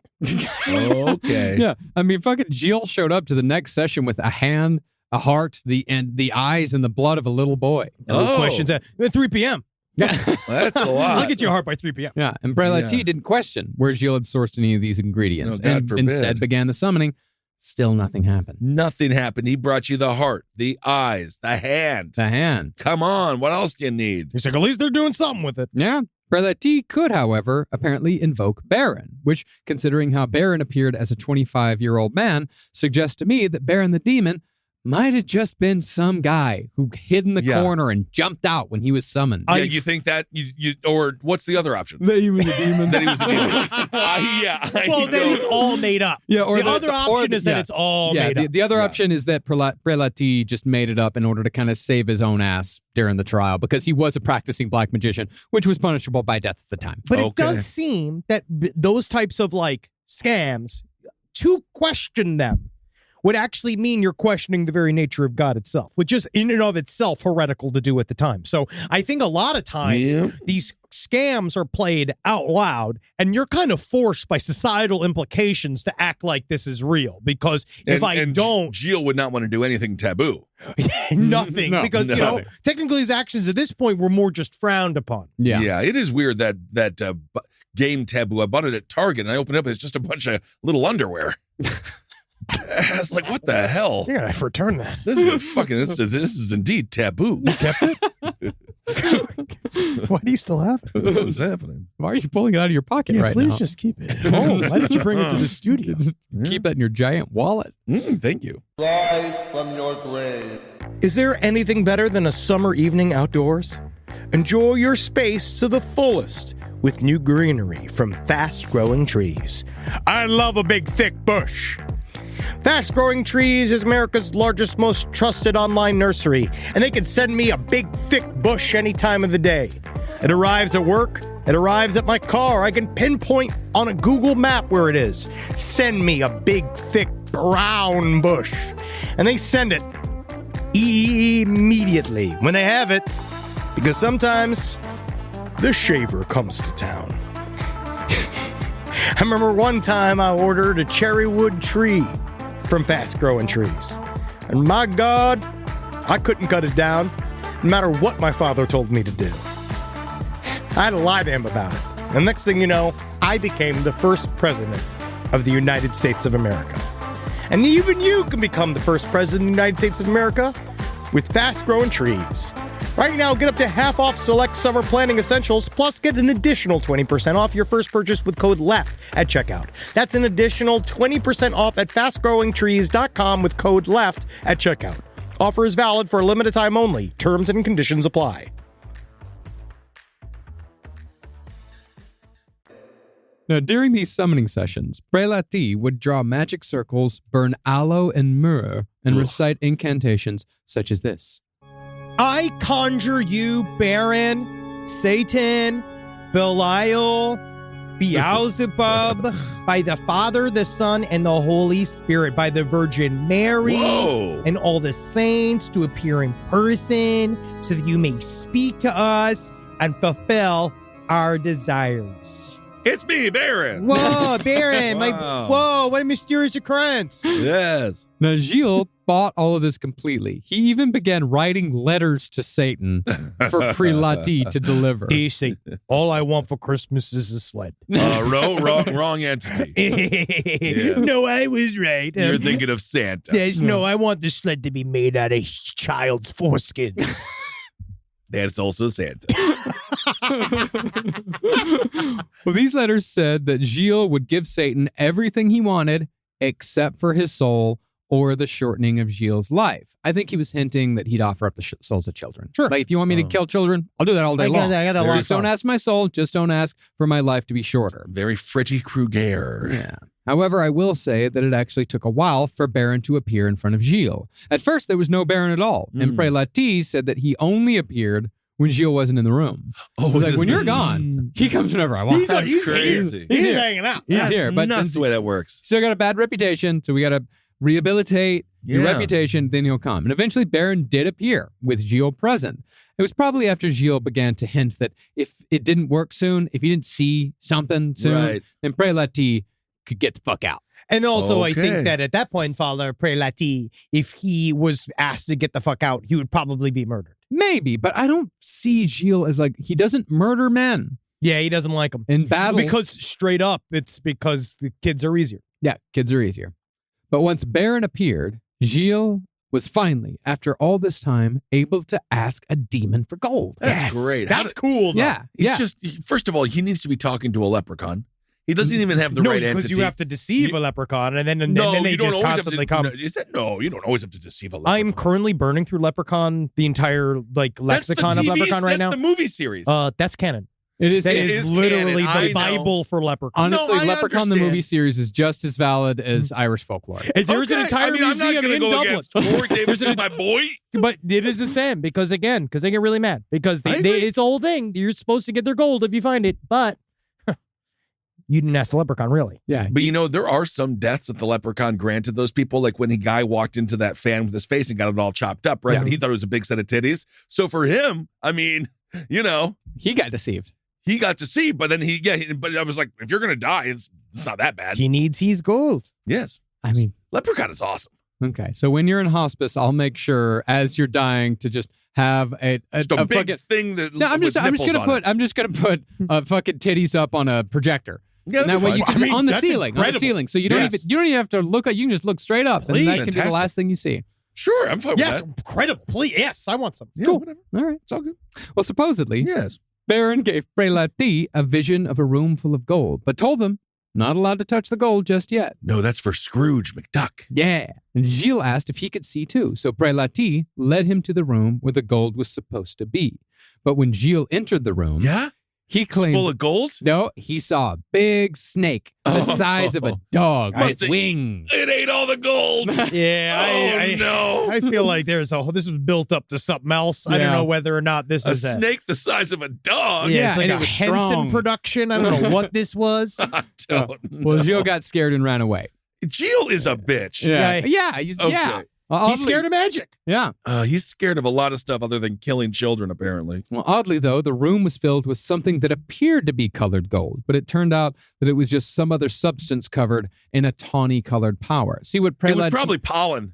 I mean, Prelati must have been working with Gilles' people too. I think at some point Yeah. just being like they're all trying to Just benefit spray from this paint thing. a bunch of fucking rocks. Because Yeah. he's so outside of reality. Oh, yeah. There is something to that where Prelati knows what he's doing. Yes, he does. And all of the crew around him knows what he's doing. He and Ugh. Gilles de Rais at this point is like a slobbering maniac. Yeah, and they know what they're doing because they're starting to fight amongst one another. Yes. I mean, Prelati, he supposedly received a beating from some demon, just like the previous magician had. But as it turned out, this beating was handed out by Father André Blanchet, the priest who had first been tasked with finding magicians. Blanchet had gotten jealous because he'd been excluded from all magical operations. He wanted to be in the room. Priest fight. Yeah, and Prelati had told Gilles that Blanchet was not to be trusted. And as it turned out, Prelati was right, because I would imagine Prelati is a very good judge of human nature.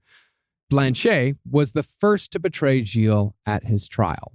But even so, Prelati and Gilles continued working together until Gilles' capture, although it was all, of course, in vain. Well, it's just like, you're just surrounded by villains. Yeah. You don't think they're all not going to consume each other and then eventually consume you? Yes. Now, when the alchemy didn't work out for Gilles de Rais, his financial fortunes only got worse, and the other nobles who wanted his lands, castles, and assets began making moves. Chief among them was Jean V, the Duke of Brittany, who wanted Gilles' lands because they were important strategically, supremely so. This is the hook here. Yeah. About Gilles de Rais. Is he innocent or not? What are the motives? Yeah. Who benefits from Gilles de Rais going down? They want his lands. Yeah. But they know, like, he's hemorrhaging money. Yeah. He is doing what this is where I feel like the true aggression amongst his peers is that as a landed noble, there's a certain sense of, seems to be, maybe I'm incorrect, this is my opinion, but from what I read, so I might be incorrect, but who knows? But it seems that the idea is that because we are above society, and we are the ones that are literally holding the structure of countries together, we're supposed to operate a certain way, right? Like, and this concept of you taking what has been generations put together tracts of land that we have been a part of, that we have been like also using, and that part of this kind of global community of nobles that have been working together are watching you flush everything down a toilet. Yeah. Right. And this shit, which is extremely sensitive areas for you, you're watching this guy start to really mess shit up. Yeah. And he's breaking all these unspoken rules. What do we do with this guy? Because again, he's a landed noble. It is very difficult to move against a landed noble. Yeah. Because you need a bunch of reasons. Like, you need like, was it Casus Belli, whatever the What about he's killing and raping a bunch of kids? I mean, that's the thing. That's not good enough? It's only if it's a part of a whole. It's like a part of it. That's like one thing they can use. It's a little piece. Well, that can be like once you catch him and once you arrest him, that can be the main tax thrust of evasion. it. It's like it's their version of getting somebody on tax evasion for bigger crimes. He's messing with people's money. Yes, he is, and it's not. And that's the thing is that these people did want his lands, but that does not necessarily mean that Gilles de Rais was not a child murderer. Yes. Like those two things are not mutually exclusive. No, they can want his lands and he can be a child murderer. Oh. Yeah. At the same time, one of Gilles' You can be anything you want to be. That's what this is all about. That's what this whole story is about. Mm-hmm. Well, at the same time, one of Gilles' long-term servants left his service, and soon after, the local peasantry began whispering about the terrible crimes that had been committed on Gilles de Rais' many estates. How'd they do that without social media? Bards. They would talk? What? Yeah, they would talk. They would whisper. What? Suck the sounds of suck. The hills are filled with the sounds of suck. This song is actually very political. It's a political satire. Well, the first real threat to Gilles, however, came when he made the church truly angry. Uh-oh. In May of 1436, Gilles kidnapped his old tutor, a priest named Michel de Fontenay, for publishing a royal edict against Gilles, presumably for the trouble he'd made in creating the Church of the Holy Innocents. Father Fontenay was thrown in a dungeon for his troubles and was only released when the local bishop demanded his release. Amen. Gilles, of course, gave in without anyone really knowing what Gilles' actual plan may have been. There seemed to be no plan. It was just an impulse, because he gained nothing from this entire episode except the further animosity of the church. That's the thing. He keeps pressing these buttons. Yeah. And everyone's again being like, stop. Like, Pissing the church off. like you're being extra when none of us know why you're being like this. Especially his family. All of his family is saying like, fucking stop it. And they're hearing because they know like Jean V is moving against de Rais to take control of his strategically important lands. Gilles, however, was either unaware or unruffled because he still believed that he was going to discover the secret of the Philosopher's Stone that would give him unlimited wealth. I'm going to get us all out of this place. Well, it's big if true. You know, if Big he if did, true. it would be fantastic. It really that's would what be. they're all saying. Yeah. He's Elizabeth Holmes. Well, Yeah. as such, he abandoned all interest in his estates and signed over power of attorney to his cousin, Robert de Briqueville, who had been one of the family members who would source children for Gilles. And interestingly, 2 people testified in Gilles' trial that 5 years before Gilles' arrest, they'd lodged a complaint with Robert de Briqueville because they'd discovered a pipe full of dead children at the castle Chantilly, Oh, not my. knowing that Robert was one of the men who'd provided Gilles with these children. Jesus. Now, concerning those bodies, it was said in the trial that when Gilles lost control of his castle at Machecoul to John V, he panicked and ordered his servants to dispose of the bones of about 40 children from a tower near the lower halls of the castle. Allegedly, 2 noble ladies watched the removal and showed nor felt any horror or disgust at what they saw beyond the normal human reaction to decomposing flesh. They were far more concerned, it was said, that Gilles had lost the control of the castle to Jean V. Well, it's because it was their home and Yeah. it was where they worked. It's where it was their entire lives. And so the more people he was fucking over with what he was doing, the more Yeah. people started. But still, as a helping class in this time period, I can't stick myself in the middle of these situations or Yeah. I'm going to end up in that fucking pipe too. Yeah. Like we're all just decomposing flesh to this guy. This is again saying if all of this is real. It's like If all of this is real. but he- And I also don't think that Gilles de Rais would have, I don't know if he was a murderer of men and women. But I'm saying you could see how. Oh, you'd think. You'd Yeah. think There's this. 40 the bodies of 40 children being taken out from the walls of this castle. This guy might be dangerous. Yes. Yes. He definitely And they- slayed in the theater. Serving much. Yeah, I But clapped back. But it's this happens several times. It's Yeah. again, is this real or is it not? I don't know. It's a lot of people saying it that he'd sell a castle. It's hundreds freak of out. people saying it. I mean, Yes, it's probably I'd freak just out. true. They 'cause go it- run. They clean it out of bodies and shit. Yeah, what and else he would was you do? scurrying around trying to figure out what to do this while he's also like, and that costs money too. This Yeah. is like the most human part of. Yeah, you got to clean it out. Yeah. Yes. And once the bodies were taken away, they were burned in a huge pyre in the presence of Gilles, his cousin, his 2 manservants, and his 2 priests. And what ashes were left from this pyre, they were tossed into the water pipes at the castle Chantilly. Now, you may say that there was no way that these bodies could have been burned to nothing but ash without leaving something behind. There's no way these bodies could have been burned to ash without leaving something behind. Thank you. Yeah, thank you. And if you said that, just like Ben said it, then you'd be on the side of the movement defending Gilles de Rais' innocence. Motherfucker! Yeah, I look didn't what know you've what I done. was saying. You apologist. I was under duress. See, no bones or clothes or anything was found at any of Gilles' properties by authorities as far as we know. Sure. It's not a matter of record.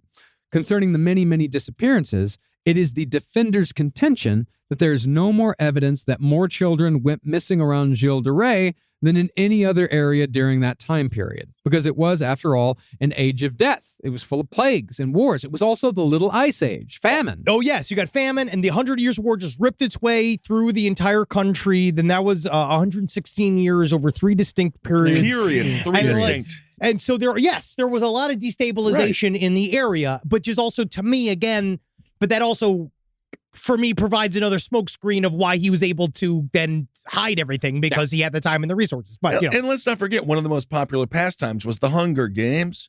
And then, my God. If Yeah, these and you know how kids- many stock pots you can fill with bones to seriously. make as much soup as possible? Probably a lot. Grind his bones to make my bread. Yes. Probably a lot.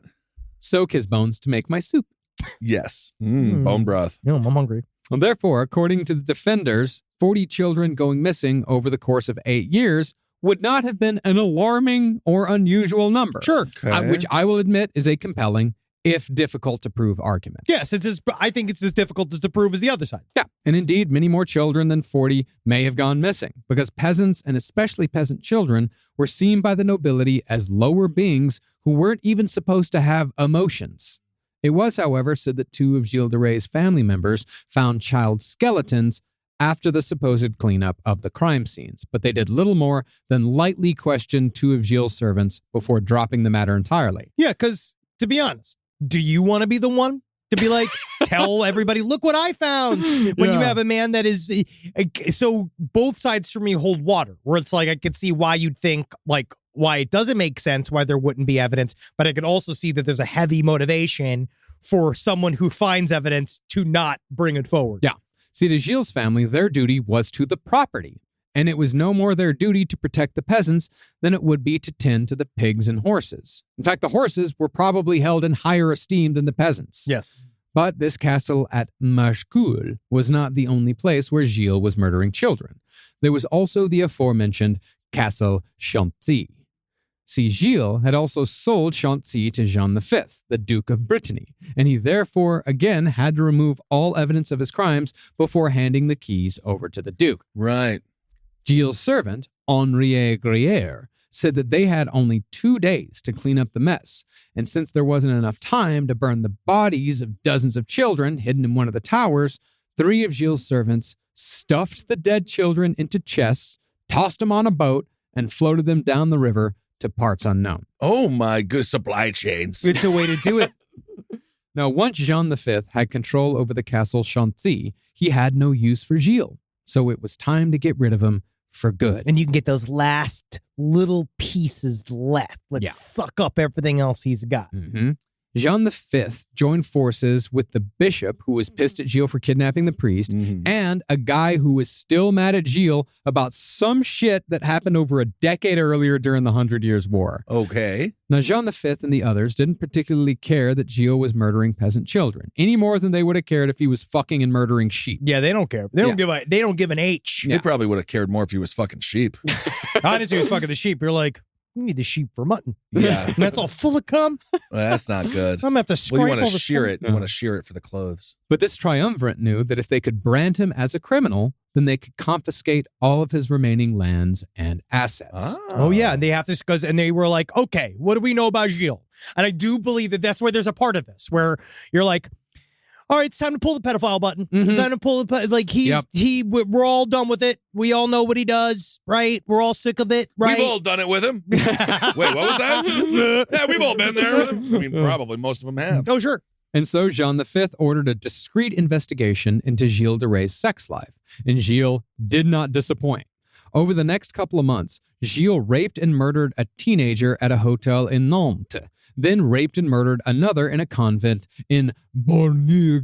And this is all from witness testimony and people talking about kids basically going into a room with him and not coming out. But on the other hand, this is also witness testimony by people hired by Jean V. Sure. So that in itself makes it somewhat suspect. Okay. Was there a glove that did or not fit on his hand? I mean, he had a gauntlet.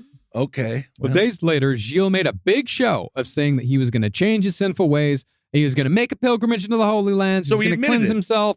Well, at least to his crew, you know? This is the thing, is that that is real. So there are interior things that Gilles de Rais is doing to also show that whatever it is that he feels guilty about, he's going to try and fix. And he's telling everybody, he's like, I'm going to rehab. Yeah. He's doing the rehab He's doing thing. the thing. I'm going to sex. I'm addicted to sex. Oh. I'm addicted. He's doing what David Duchovny did. You remember when he had to beg for all of our Let's not forgiveness? give Duchovny. Let's not bring him into this. I'm just saying. Sexual dynamo, from what I've heard. Yeah, I idea. hear that too. It's more like against Kevin Spacey. Yeah. Oh, Yeah. very much. Yeah, so. it's He's again been like Kevin brought up Spacey. quite a But bit. instead of going to the Holy Land, he raped and killed a 13-year-old boy. And he killed these 2 young brothers that he just found. in That was just separate because that was incidents. his. We didn't know that that's- was code. Going to the Holy Land was code That's for him bad. doing it. Yeah, right. At the same time, Gilles had returned to raiding the countryside in direct opposition to what King Charles VII wanted from his nobles. See, remember before where I said that, going into the 100 Years' War, the third phase of the 100 Years' War, Third phase. that all of the French kingdoms were many different kingdoms. It was not one unified front. It was a bunch of different nobles with their own little villages, their own, little castles, and so on and so forth. Apparently, I was right when I said that's similar to Italy. Ah, very good. Wow. That's nice. Good job, Henry. You know what? I didn't tell you were wrong. I just said I didn't know if you were right. But isn't that something? Someone told me he was right. That's good. That's very that is good. very I'm good. happy That's for very you. good. You did good. You do have that good boy look on your face right now. Yes, you did. You quite got this. good. You got it, buddy. Well, by this time, the king was trying to end all that. He was trying to legitimize his role by forming a standing royal army instead of having to rely on private armies paid for by nobles like Gilles de Rais. He didn't want to depend on people like him anymore. He's realizing this might be these liabilities that I have to deal with are actually they're piling up. Yeah, and we're not going to say that like Gilles de Rais was the impetus for this decision, but he was certainly the largest example of what was wrong with the system. In other words, European feudalism was coming to an end. And this, of course, is one of the other things that lays at the heart of the conspiracy theories surrounding Gilles. In addition to John V doing his damnedest to snatch Gilles de Rais' lands and castles, King Charles VII, I think, needed to make an example of someone. Yes. And a worthless troublemaker would have made the perfect target to show the rest of the nobles that if they didn't fall in line with what King Charles wanted to do with France, then their more nefarious habits might come to light as well. Well, Mr. King Charles, you think you've got me against the wall, don't you? Baron, attack! Baron! Baron? Baron! Baron? That was a man. He's on lunch. Yes. I think that was a man, yes. Now, even though Gilles had lost control of Machecoul, he's still asked to stay there. It's just like, come on, let's just think about this. My stuff's here. Like, you won't even know I'm there. All right, like- big castle. It's like Cato asking OJ if he can stay. Yes. Well, come on. Still a nice room. But perhaps there had been a flurry of activity. Rumors were quickly spreading amongst the local populace that Gilles was a child murderer who openly practiced magic, which he was. Hey, I'm a successful child murderer. I am unsuccessful at practicing magic. But to them, he wasn't killing children for pleasure. That's not what they thought he was doing. That to them was beyond. They believed that he was writing a book using the blood of the children he killed. Well, now we're saying, like, once you're past the lip of we think he's killing kids, everything Right. else, you can kind of see why the imagination leads its way to. It runs Was wild. there an ink shortage or something? No, you had to write the book in the blood of children so you could get the attention of the devil. The Book of Shadows. Yeah. And when you get the attention of the devil, if he was able to complete the book, then he would have the power to take any castle he wanted because he would be invulnerable, fueled by the power of Satan himself. Oh my God. Everyone knows that the devil only reads, I'm trying to think, as a courier. Remember, you just think about a funny joke if you're out there and you know fonts. Fonts. Courier. Courier. Now, Courier, he doesn't sure, read sure, Arial. sure, He sure. only reads Times New Roman. Times New Roman. Yeah, Yeah. you know, he only Don't reads even get Times him started on Comic Sans. There you go. Or Thank Papyrus. Oh, God. Honestly, most Satanists I know are into like car repair. They're Yeah. really into the right to repair movement. Yeah. It's because we're all our own kingdoms and our own gods, and we need to Is there- handle our own territory. Right to, has that been taken away? The right to repair your own car? You see the John Deere. Yeah. The Right, right. farmers just fought for that, and they finally got it. Yeah. Yeah, it is actually a very big deal. I'm missing And it. I'm on the side of the Satanists when it comes to right to repair because I'm also on the side of the farmers. See? I'm on the side. I am as well. The right to repair. See, he sees the fear in his eyes. I saw the fear of the farmer in his eyes. Yeah. I saw it. He's afraid of Willie Nelson's vengeance. I am. And yet, even though Gilles was under investigation, he continued killing children. Or at least it was a funny little coincidence that children seemed to be going missing wherever he happened to go. Okay. However, it wasn't child murder that got Gilles arrested. Rather, the downfall of Gilles de Rais had to involve something that could be proven, some grand event, something that the nobility could get behind, something that could take away all of Gilles' money and power. And that occurred when Gilles engaged in banditry for the last time in 1439. This is one of my big arguments, is that they didn't even need the child murdering No. charge. They didn't even need it. They already had something on him to fucking fully bust him up. What is banditry when your stepdad joins a Steely Dan cover band named Steely Tom or some other thing? It's been a longer series than I expected. It's like, it's a lot. Rise from your grave. This is a paid ad by BetterHelp. It's so important to remember with the busyness of the holidays, every holiday, Arbor Day, that day about the planet, President's Day. There's so many things to adapt to in this life, and it doesn't follow a perfect plan. God, ruins the whole weekend. But therapy with BetterHelp, the world's largest online therapy platform, it can be a space to pause, reevaluate, and adjust to any unexpected changes. With over 30,000 therapists worldwide, BetterHelp is one of the leading online therapy platforms, having served millions of people globally. BetterHelp makes it easier to fit therapy into your routine. You're in good hands, too. BetterHelp therapists have at least 3 years and 1,000 hours of hands-on experience, and hold all required education, training, and certifications. It's easy to do, and the help is better over there. You don't have to navigate life's changes alone. Sign up and get 10% off at betterhelp.com/lastpod. That's betterhelp.com/lastpod. Well, acting on the advice of the Demon Baron, who again may He's or may still not. there? Yeah, he's just the guy. Now Who's he's Baron? hanging out. Okay. Yeah, no, Prelati is still there, and and so Gilles is like, "What do I do? What do I do here? What do I And get now? so- Because now, honestly, Jesus. I've hired Baron. Yeah, He's hanging out. And Right. he's just hanging out, being like, is this your cereal? Like, he's that dude. He's Yeah. like the third. We had that in our apartment in Tallahassee. I remember when we let our buddy Palin let his weird friends start to like, it started like, they just want to sleep on the couch. Yeah. But eventually, Let the boy they're- sleep in your bed. They're just hanging out, and they're eating your stuff. They're all the taking the time. mirrors off the bathroom. You can where imagine they, how- they would like to do Adderall on it and shit. Henry must have been so angry when he saw them eating all of his food. I know. I was broke. Yeah, I didn't have enough money to spend on It meant fucking a lot. I was all the ice cream that I could I was afford this fucking. month. You're making fun of the poor. This is the month that I was able to get literally- Haagen-Dazs instead of Turkey Hill. I had nothing. I had nothing. And the man that was supposed to be the first stage manager for Murderfest, he had deceit and malice tattooed on his arms. And then he stole my last package of bologna. That is real. And then disappeared in the night. He was real. That is a problem. Well, again, acting on the advice of the Demon Baron, Gilles decided to gather 70 men and retake the castle at Saint-Anthienne-de-Mer-les-Morts from Jean V's treasurer after Gilles had sold it to him. It's kind of like he was like, you know what, man? I used to be fucking hardcore, man. Yeah. Like, I used to do this shit, man. Why am I sitting here? Why am I playing with money? Money's fake, bro. Yeah. I should just go fucking get my shit. Yeah, But he sold all of his rights to everything. Of course. but he wanted to retake it. Nah, it's fucking mine, bro. It's one of those things where it's like, no, so you stupid. cheated me. You cheated me. I sold it to you, but you cheated me, so now I have the right to take it back. And he burst into the church riding a horse with a double-edged battle axe. Fuck yeah. Yeah, and he allegedly shouted, quote, You thieving scoundrels! You have beaten my men and extorted money from them. Come outside the church, or I'll lay you out dead.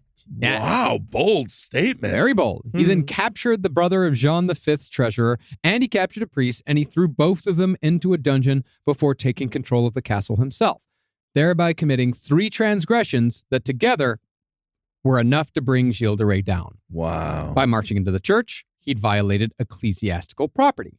By imprisoning the priest, he'd offended church law. By dispossessing the owner, he'd attacked a member of John V's household. And when you combined all that into one, Gilles' enemies had all they needed to move against him.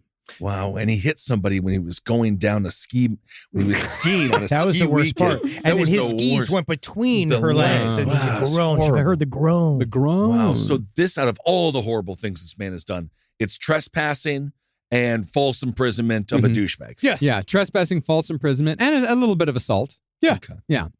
Well, Jean V levied a fine that Gilles couldn't pay. So all of his property and everything he gained through battle or by inheritance gone in an instant. Wow. Then an official inquiry was set in motion to collect evidence from people who had lost children wherever Gilles de Rais had hung his hat. Gilles, meanwhile, knew nothing of the child murder investigation. So after You mean my hobbies are a crime? How is it a crime? So after a meeting with Jean V that went particularly badly, Gilles indulged himself by having his manservant Henriet take 3 children into a field outside of town You so know, he could kill them. I'm just so stressed out. Could you just get 3 of those choir boys out there? I gotta see some blood. Ay, ay, ay. Maybe releasing their blood will release my blood. Gilles then spent a short time in the country at the estate of a man named Lemoine, where Gilles met with his priest, André Boucher. Boucher soon sourced a 10-year-old boy for Gilles to rape and murder, and once Gilles had done so, figured probably not a good idea to burn it on this guy's property. It's not my house. So the corpse was tied to its own belt and lowered into the house's cesspool. Ugh. The body, however, did not sink all the way under. so manservant Poitou had to be lowered into the shit pit to shove the corpse under with his hands and feet. Oh, I thought you were going to say rescue the boy. No, No, he's use already the dead. body. I Boy's know, already but dead, get the yeah. evidence. No. And that made one of Gilles' last murders particularly degrading. That's his second to last murder. Ugh.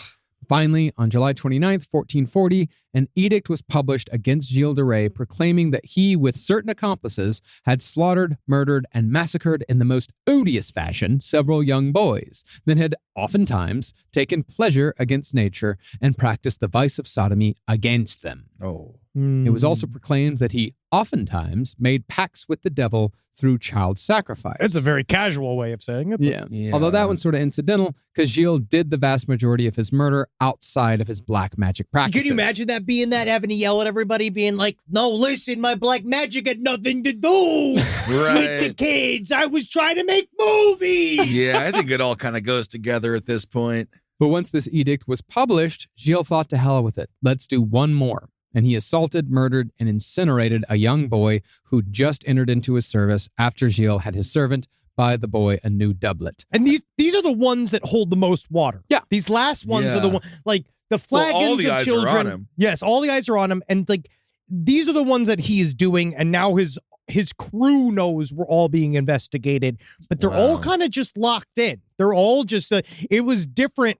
I don't know how to put it, because it's not like nowadays where the FBI, you'll see them, like the car out front and stuff. That's how you know if you're being tracked. If a fucking Wi-Fi signal shows up that you don't recognize outside of your own home, it's a good way to know if that's not somebody's looking for you. necessarily true. There's a lot of Wi-Fi passwords. It's a good way to actually, if you just really Are fucking you think about interviewing who's the looking for you. CEO of TikTok right now? What if your neighbor just gets a new router? You fucking FBI tap, bro. Go over there and ask them what's going on. Give me the password, dude. Let me send you a fax then.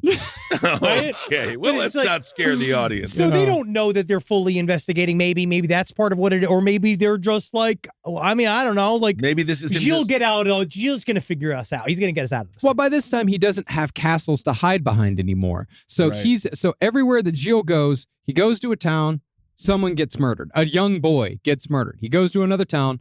Young boy gets murdered. Everywhere he's going, a young boy gets murdered. The only other explanation is that one of Jean V's men is following Gilles de Rais and murdering young boys wherever Gilles is to frame him. Which is, honestly, which one of these is more likely? As his defense attorney, let's talk about the word coinkadunk. It could be a coinkadunk. No, I'll maybe be a small country lawyer. Oh, it's coinkadunk. A coinkadunk is what, I'll do something about circumstances. Point to a coinkadunk. And then he can be like, look at the shrubbery. It's longer. Than it was. Sure. My And mama is 475 pounds thin. But yeah, just because she eats a Hungry Jack meal 4, 5, 6, 7 times a day, that's coinkadunk. How could I find him guilty? His lawyer's so fun. Well, after that, Gilles was finally arrested on September 15th, 1440. Because all the rest of the stuff, that just took away all of his money. Right, which is important. Yeah, which is big. I mean, which is big. I mean, he could just be kicked to the curb. But yeah, they finally, it's like, okay, he's been murdering a lot of children. It's pretty obvious now. Yeah. His two cousins, they disappeared soon after. As did quite a few others. They said there were 16 accomplices. I think they ended up catching like 5 or 6. I think I'm getting a flu. I better go. I'm just going to go now. Yikes. But the priest Blanchet, the magician Prelati, and the manservants Poitou and Henriet were captured, as was the roaming witch known as the Terror. Oh, yeah, she's cool. Ghislaine. Gilles' public trial began within a month, and a formal indictment of 49 paragraphs was read, 34 of which enumerating Gilles' murderous crimes in great detail, while also outlining all of the sacrilegious dealings he'd had with various sorcerers and heretics. Because now they're just piling on, too. Yeah. I do see that that's where you can have a little bit of suspicion, because they're stuffing it to try to, like, get him. They're trying to finally get him on something. Yeah. And they're making it sound as horrible as they possibly can. Yes. I mean, it sounds pretty horrible. Yeah. But they're exaggerating even what's already horrible. They're exaggerating even that. But that's how they got to the exaggerations. Yeah. Was that there was something for it to grow from. But, but this points to a lot of people. That's where, like, the exaggerating part, my thing is that, again, absolutely. If you give Epstein bought an island to have sex on. Yes. You know what I mean? Like, there is a precedent. Yes. Tom Hanks collects typewriters. There's a difference. Wow. There's a difference. You Take can it look to Twitter, boys. You can look at the things that men do, and you can extrapolate from the things that men do into what possibly History, and- they may do. Yes. What humans may do. Mhm. Oh. Now, the innocent side claims that the main focus of the plot against Gilles de Rais was the legal land snatch. But there were also political reasons. That's my wife. But there were also political reasons for smearing Gilles as a pedophilic child murderer. See, the 100 Years' War wasn't over just yet by the time Gilles went on trial, and the Duke of Brittany had close ties with the English throne. The Duke of Brittany, of course, was Jean V. Gilles de Rais was, of course, still closely linked with Joan of Arc, as this was before he was eradicated from her history. Joan, meanwhile, was still considered a heretic by some, and even some in France, particularly Burgundians. Yeah, the damn Oh, they- Burgundians, balls over She dick. beat the hell out of Yeah. him, didn't she? And Charles VII had been crowned king, but he was still a little wobbly. Therefore, if Gilles were to be found guilty, then it could be said, or at least whispered, that King Charles VII owed his throne to the heretic Joan of Arc and the black magician child murderer Gilles de Rais. Oh. And as it was, Gilles did refuse to even reply to the charges when he was first brought before the court, Oh, yeah. saying that the judges had no authority over him.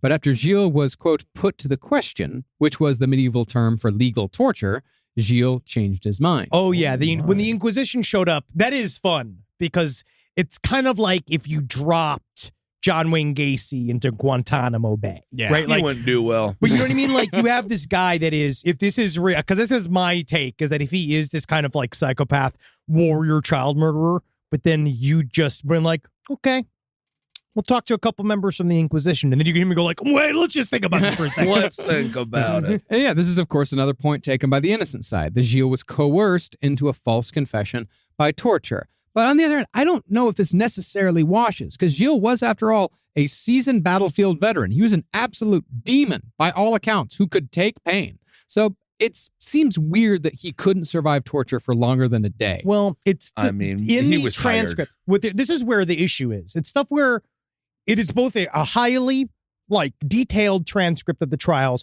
There are also parts that are left out. And Yeah. what we do know about the way things are transported, because there was no stenographer. No. They are written from memory after the fact. So everyone, you hear kind of a bass and you riff it up. So there is a pause in the coverage. The Inquisition shows up. There's like a day where it's never said implicitly that he was tortured.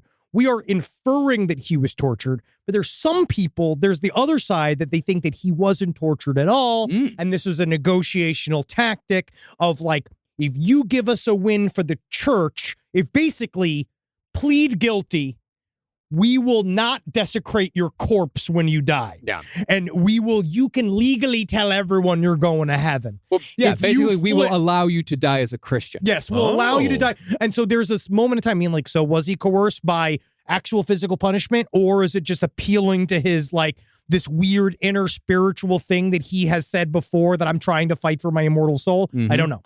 I mean, and it could also be that Gilles just finally realized that the game was up. There's no point in prolonging the inevitable. Why am I going to go through days and days and days of torture when I know what's going to happen at the end? It's Right. already done. It's done. Yeah, the torture is bad. Yeah. I wouldn't want to be tortured. One day's a lot. Yeah, one day. Oh is no, all. and it's old school, dog. Yeah, bro. Yeah, I've seen those museums. Yeah, it's the pear. It's the rack. Ooh. You know, Oh, yeah. It's the wheels. You know? And you kind of think for a while, like that's the other thing, is that I kind of weirdly think you'd like it. No, I don't think so. Pear is very Maybe. scary. Well, to The that, pear is scary. Yeah, they're all pretty scary. well, to that point, during the trial, Gilles agreed that he had killed children, but had only done so for 8 years, not the 14 that he'd been accused of. But on the other hand, Gilles might have also said this to save the reputation of Joan of Arc, because if he admitted to all 14 years, then that meant that he was murdering children while he was at the side of a saint. Yes, so he wanted eight is enough. It is enough. Yeah. But he It is also, enough. he wanted to, yes, I think that there was something about preserving that time period too for himself. Yeah. Gilles also denied sacrificing children to the devil and said that he committed his crimes, quote, in accordance with his own imagination and thought, following no man's counsel but his own, solely for his pleasure and carnal delight, and with no other end in view. And to me, that is a fucking classic serial killer confession. Oh, yes. Being like, this is all me. It's well put. Oh, It's yeah. very well put. But it is, I mean, you hear those confessions in modern times. Right. That's how that was BTK's That was- confession. absolutely. You know? And then dispassionately talking about all of the details. Yeah. And one by one, Gilles' accomplices, when they could be found, they gave their confessions and they were condemned to death. Chief among them, Poitou and Henriet. That's my one thing, is that like, they all knew they were going to death. Yeah. Like, so If you're why? going, yeah. If What's the point? Yeah. Why are you? There's no point to like. I know that you're trying to save yourself in one way, shape, or form. You're trying to save yourself, but still, like, you all know you're going to death. Why throw everybody under the bus? Yeah. For no reason. Yeah. Well, If you want to know. have fun. It's fun to bring people with you. It's hard because you're also getting people that are just screaming at you. You know what I mean? Like, it's not a fun process, the trial. Yeah. Well, Poitou and Henriet, along with Gilles de Rais, they were sentenced to be hanged and burned on October 26, 1440. Gilles, however, asked that he be hanged and burned first, quote, so that he might set a good example. Are you hung then burned or burned then hung? Hung then burned. Hanged. I thought it was burned then hanged. I believe it is hanged, then body is burned. Body is burned. Because one of the things that I read said that his body was lit on fire and then they hung him. But that also tells you rope's probably going to burn too. That's the thing. It's possible. I'm on your side, Henry. Thank you. Yep, it's possible. Well, he also wanted his men to know that he wasn't going to try and escape their shared fates. Oh, yeah. And then again, and also, who's the star here, baby? That's right. Yeah. Yeah. But Gilles was hanged, Gilles was burned, and after he died, his body was removed and laid out by 4 noble ladies of the town who pampered his dead body as it had been pampered in life. He still died a noble. Oh, yeah. Because and that was his plea deal. Mm-hmm. As far as the other accomplices went, the magician Prelati was condemned to life in prison because magic was very much illegal. I mean, it was publicly, people used it and talked about it, but it was still like illegal. It's like weed smoking then. Yeah. Yeah, I'd probably just want to be killed anyway. Life in prison probably sounds horrible there. No, it was bad. Yeah, Prison real was bad. bad, yeah. But he did manage to escape. Oh. But he was later hanged for unrelated crimes. Never stopping, dog. He did get to escape, though. Yeah. Here's an interesting one. The priest, Blanchet, he was simply fined and banished from France. And finally, Le Meffray, the terror, hanged herself in her cell like a Nazi. Wow. It's also Epstein-y. Yeah, very Epstein-y. Mm-hmm. And as it went, Gilles de Rais lived on as a French boogeyman for centuries. The original Bluebeard, as it were, and his castles became dark tourist destinations in the Breton region. As such, in 1992, the Breton Tourist Board commissioned author Gilbert Protu to write a biography on Gilles de Rais to drum up more business. Yeah, man, come on. We need more pedophile visits. Yes. But much to the Tourist Board's surprise, when Protu published his book, he instead made the case that Gilles de Rais was innocent. Oh, He was that's the first, good for tourism. He was the first one to come. Well, Protu is also a famous, how do you put it? He's a mischief maker. Yes, a provocateur. He's a Wow. provocateur. So they handed him this thing, expecting him to write a little tourist hit, like literally like where we can see all the points of interest of Gilles de Rais. And he was just like, I'm going to kind of hijack this for myself. And I'm going to prove he's innocent. And I'm going to write a book and I'm going to sell it across the world. Okay. Apparently, the defense testimonies weren't found in the minutes of the trial. Mm-hmm. The page containing Gilles' confessions weren't signed by the presiding judge, and the victim count varied too wildly, from 80 to 800. But as far as that last point goes, there's a reason behind that. It was said to be 80 because his accomplices testified that they had removed 40 bodies from one castle and 40 from another. But it was extrapolated to 800 because of the way the indictment had been written. The indictment said that he had, more or less, for 14 years, every month, every day, every night, took, killed, and cut the throats of children. Which is not. He was busier than that. He was. Well, that's So a lot. he definitely didn't. He wasn't entirely devoted to that. He had to pick tapestries. He was running choreography. Well, he was doing the He was plays, doing a yeah. lot of shit at that time period.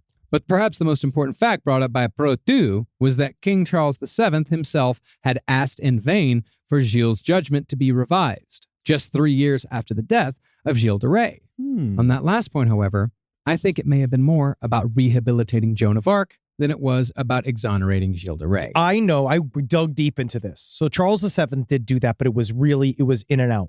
They fully exonerated Joan of Arc in 1450. It was like in the early 1450s. Once France was more unified. So, to be honest, this is my major kickback, is that I feel like they also would have went really far to exonerate anybody that was remotely attached to Joan of Arc. Yeah. But instead, they did the opposite, where the real version of canceled someone, which is made sure that they were basically erased from history for a period of time. They just like cut him out because they couldn't do it. Because when they went and made Joan of Arc a saint in the 1920s, they also tried to exonerate Gilles de Rais then, and that only lasted for a couple of days. Yeah. Because still, like 95% of medieval historians, there are some the idea of him being innocent is thought about because of these flaws, because these holes in the trial and the coverage of the trial.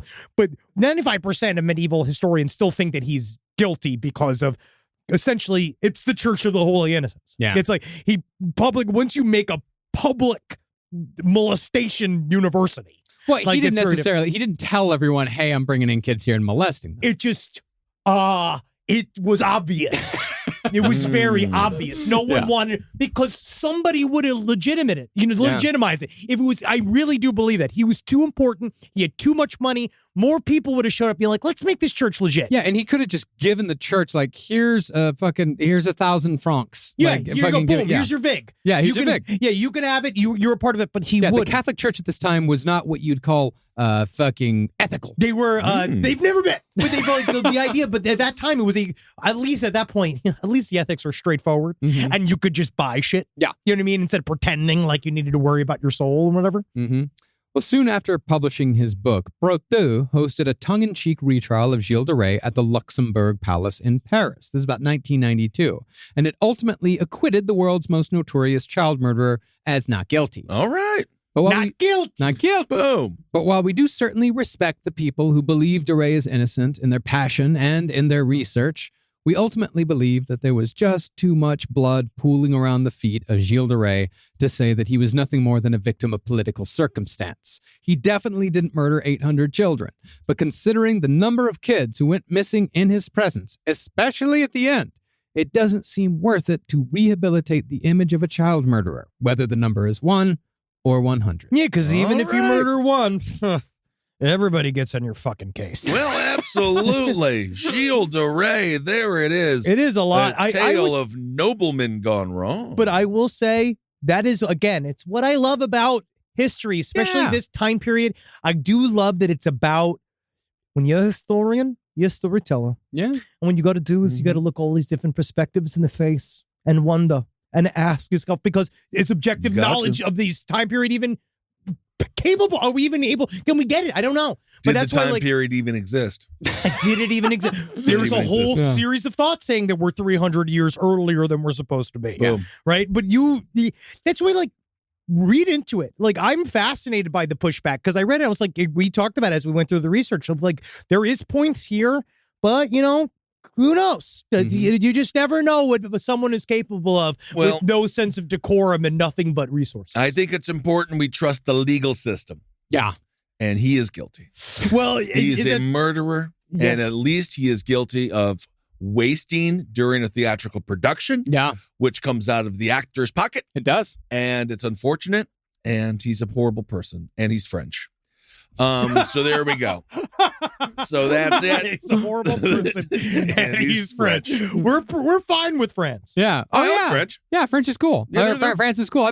We went to France this year. It was cool. Yeah, honestly, though, I barely remember. We were only there for like 3 days, and then I was just mostly like, I felt like I was in the National Lampoon's European Vacation, where I ran to the Louvre, like, that's Louvre. I ran over the Eiffel Tower. That's the Eiffel Tower. It's tiny, isn't it? It did feel like that. The But Eiffel Tower Louvre is is huge. the Louvre. The Louvre is fucking huge. Is different. So fucking massive.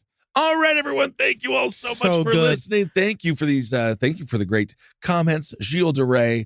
That is it. 9 hours of French history. Thanks everyone who came out to WonderCon too. We had so much fun. So much fucking fun. Like, it was so cool to go to a fucking con that's like truly nerd based. So fun. That Great is, like, costumes. It's not about celebrities and it's not about stupid bullshit. It's just about having fun and talking about nerdy shit with other nerdy people without, feeling embarrassed about it. It was so really cool. great. So cool. It was just, it felt like a legit con. You know what I mean? Like, it felt like it was so cool to meet everybody. What I liked? Less police barricades.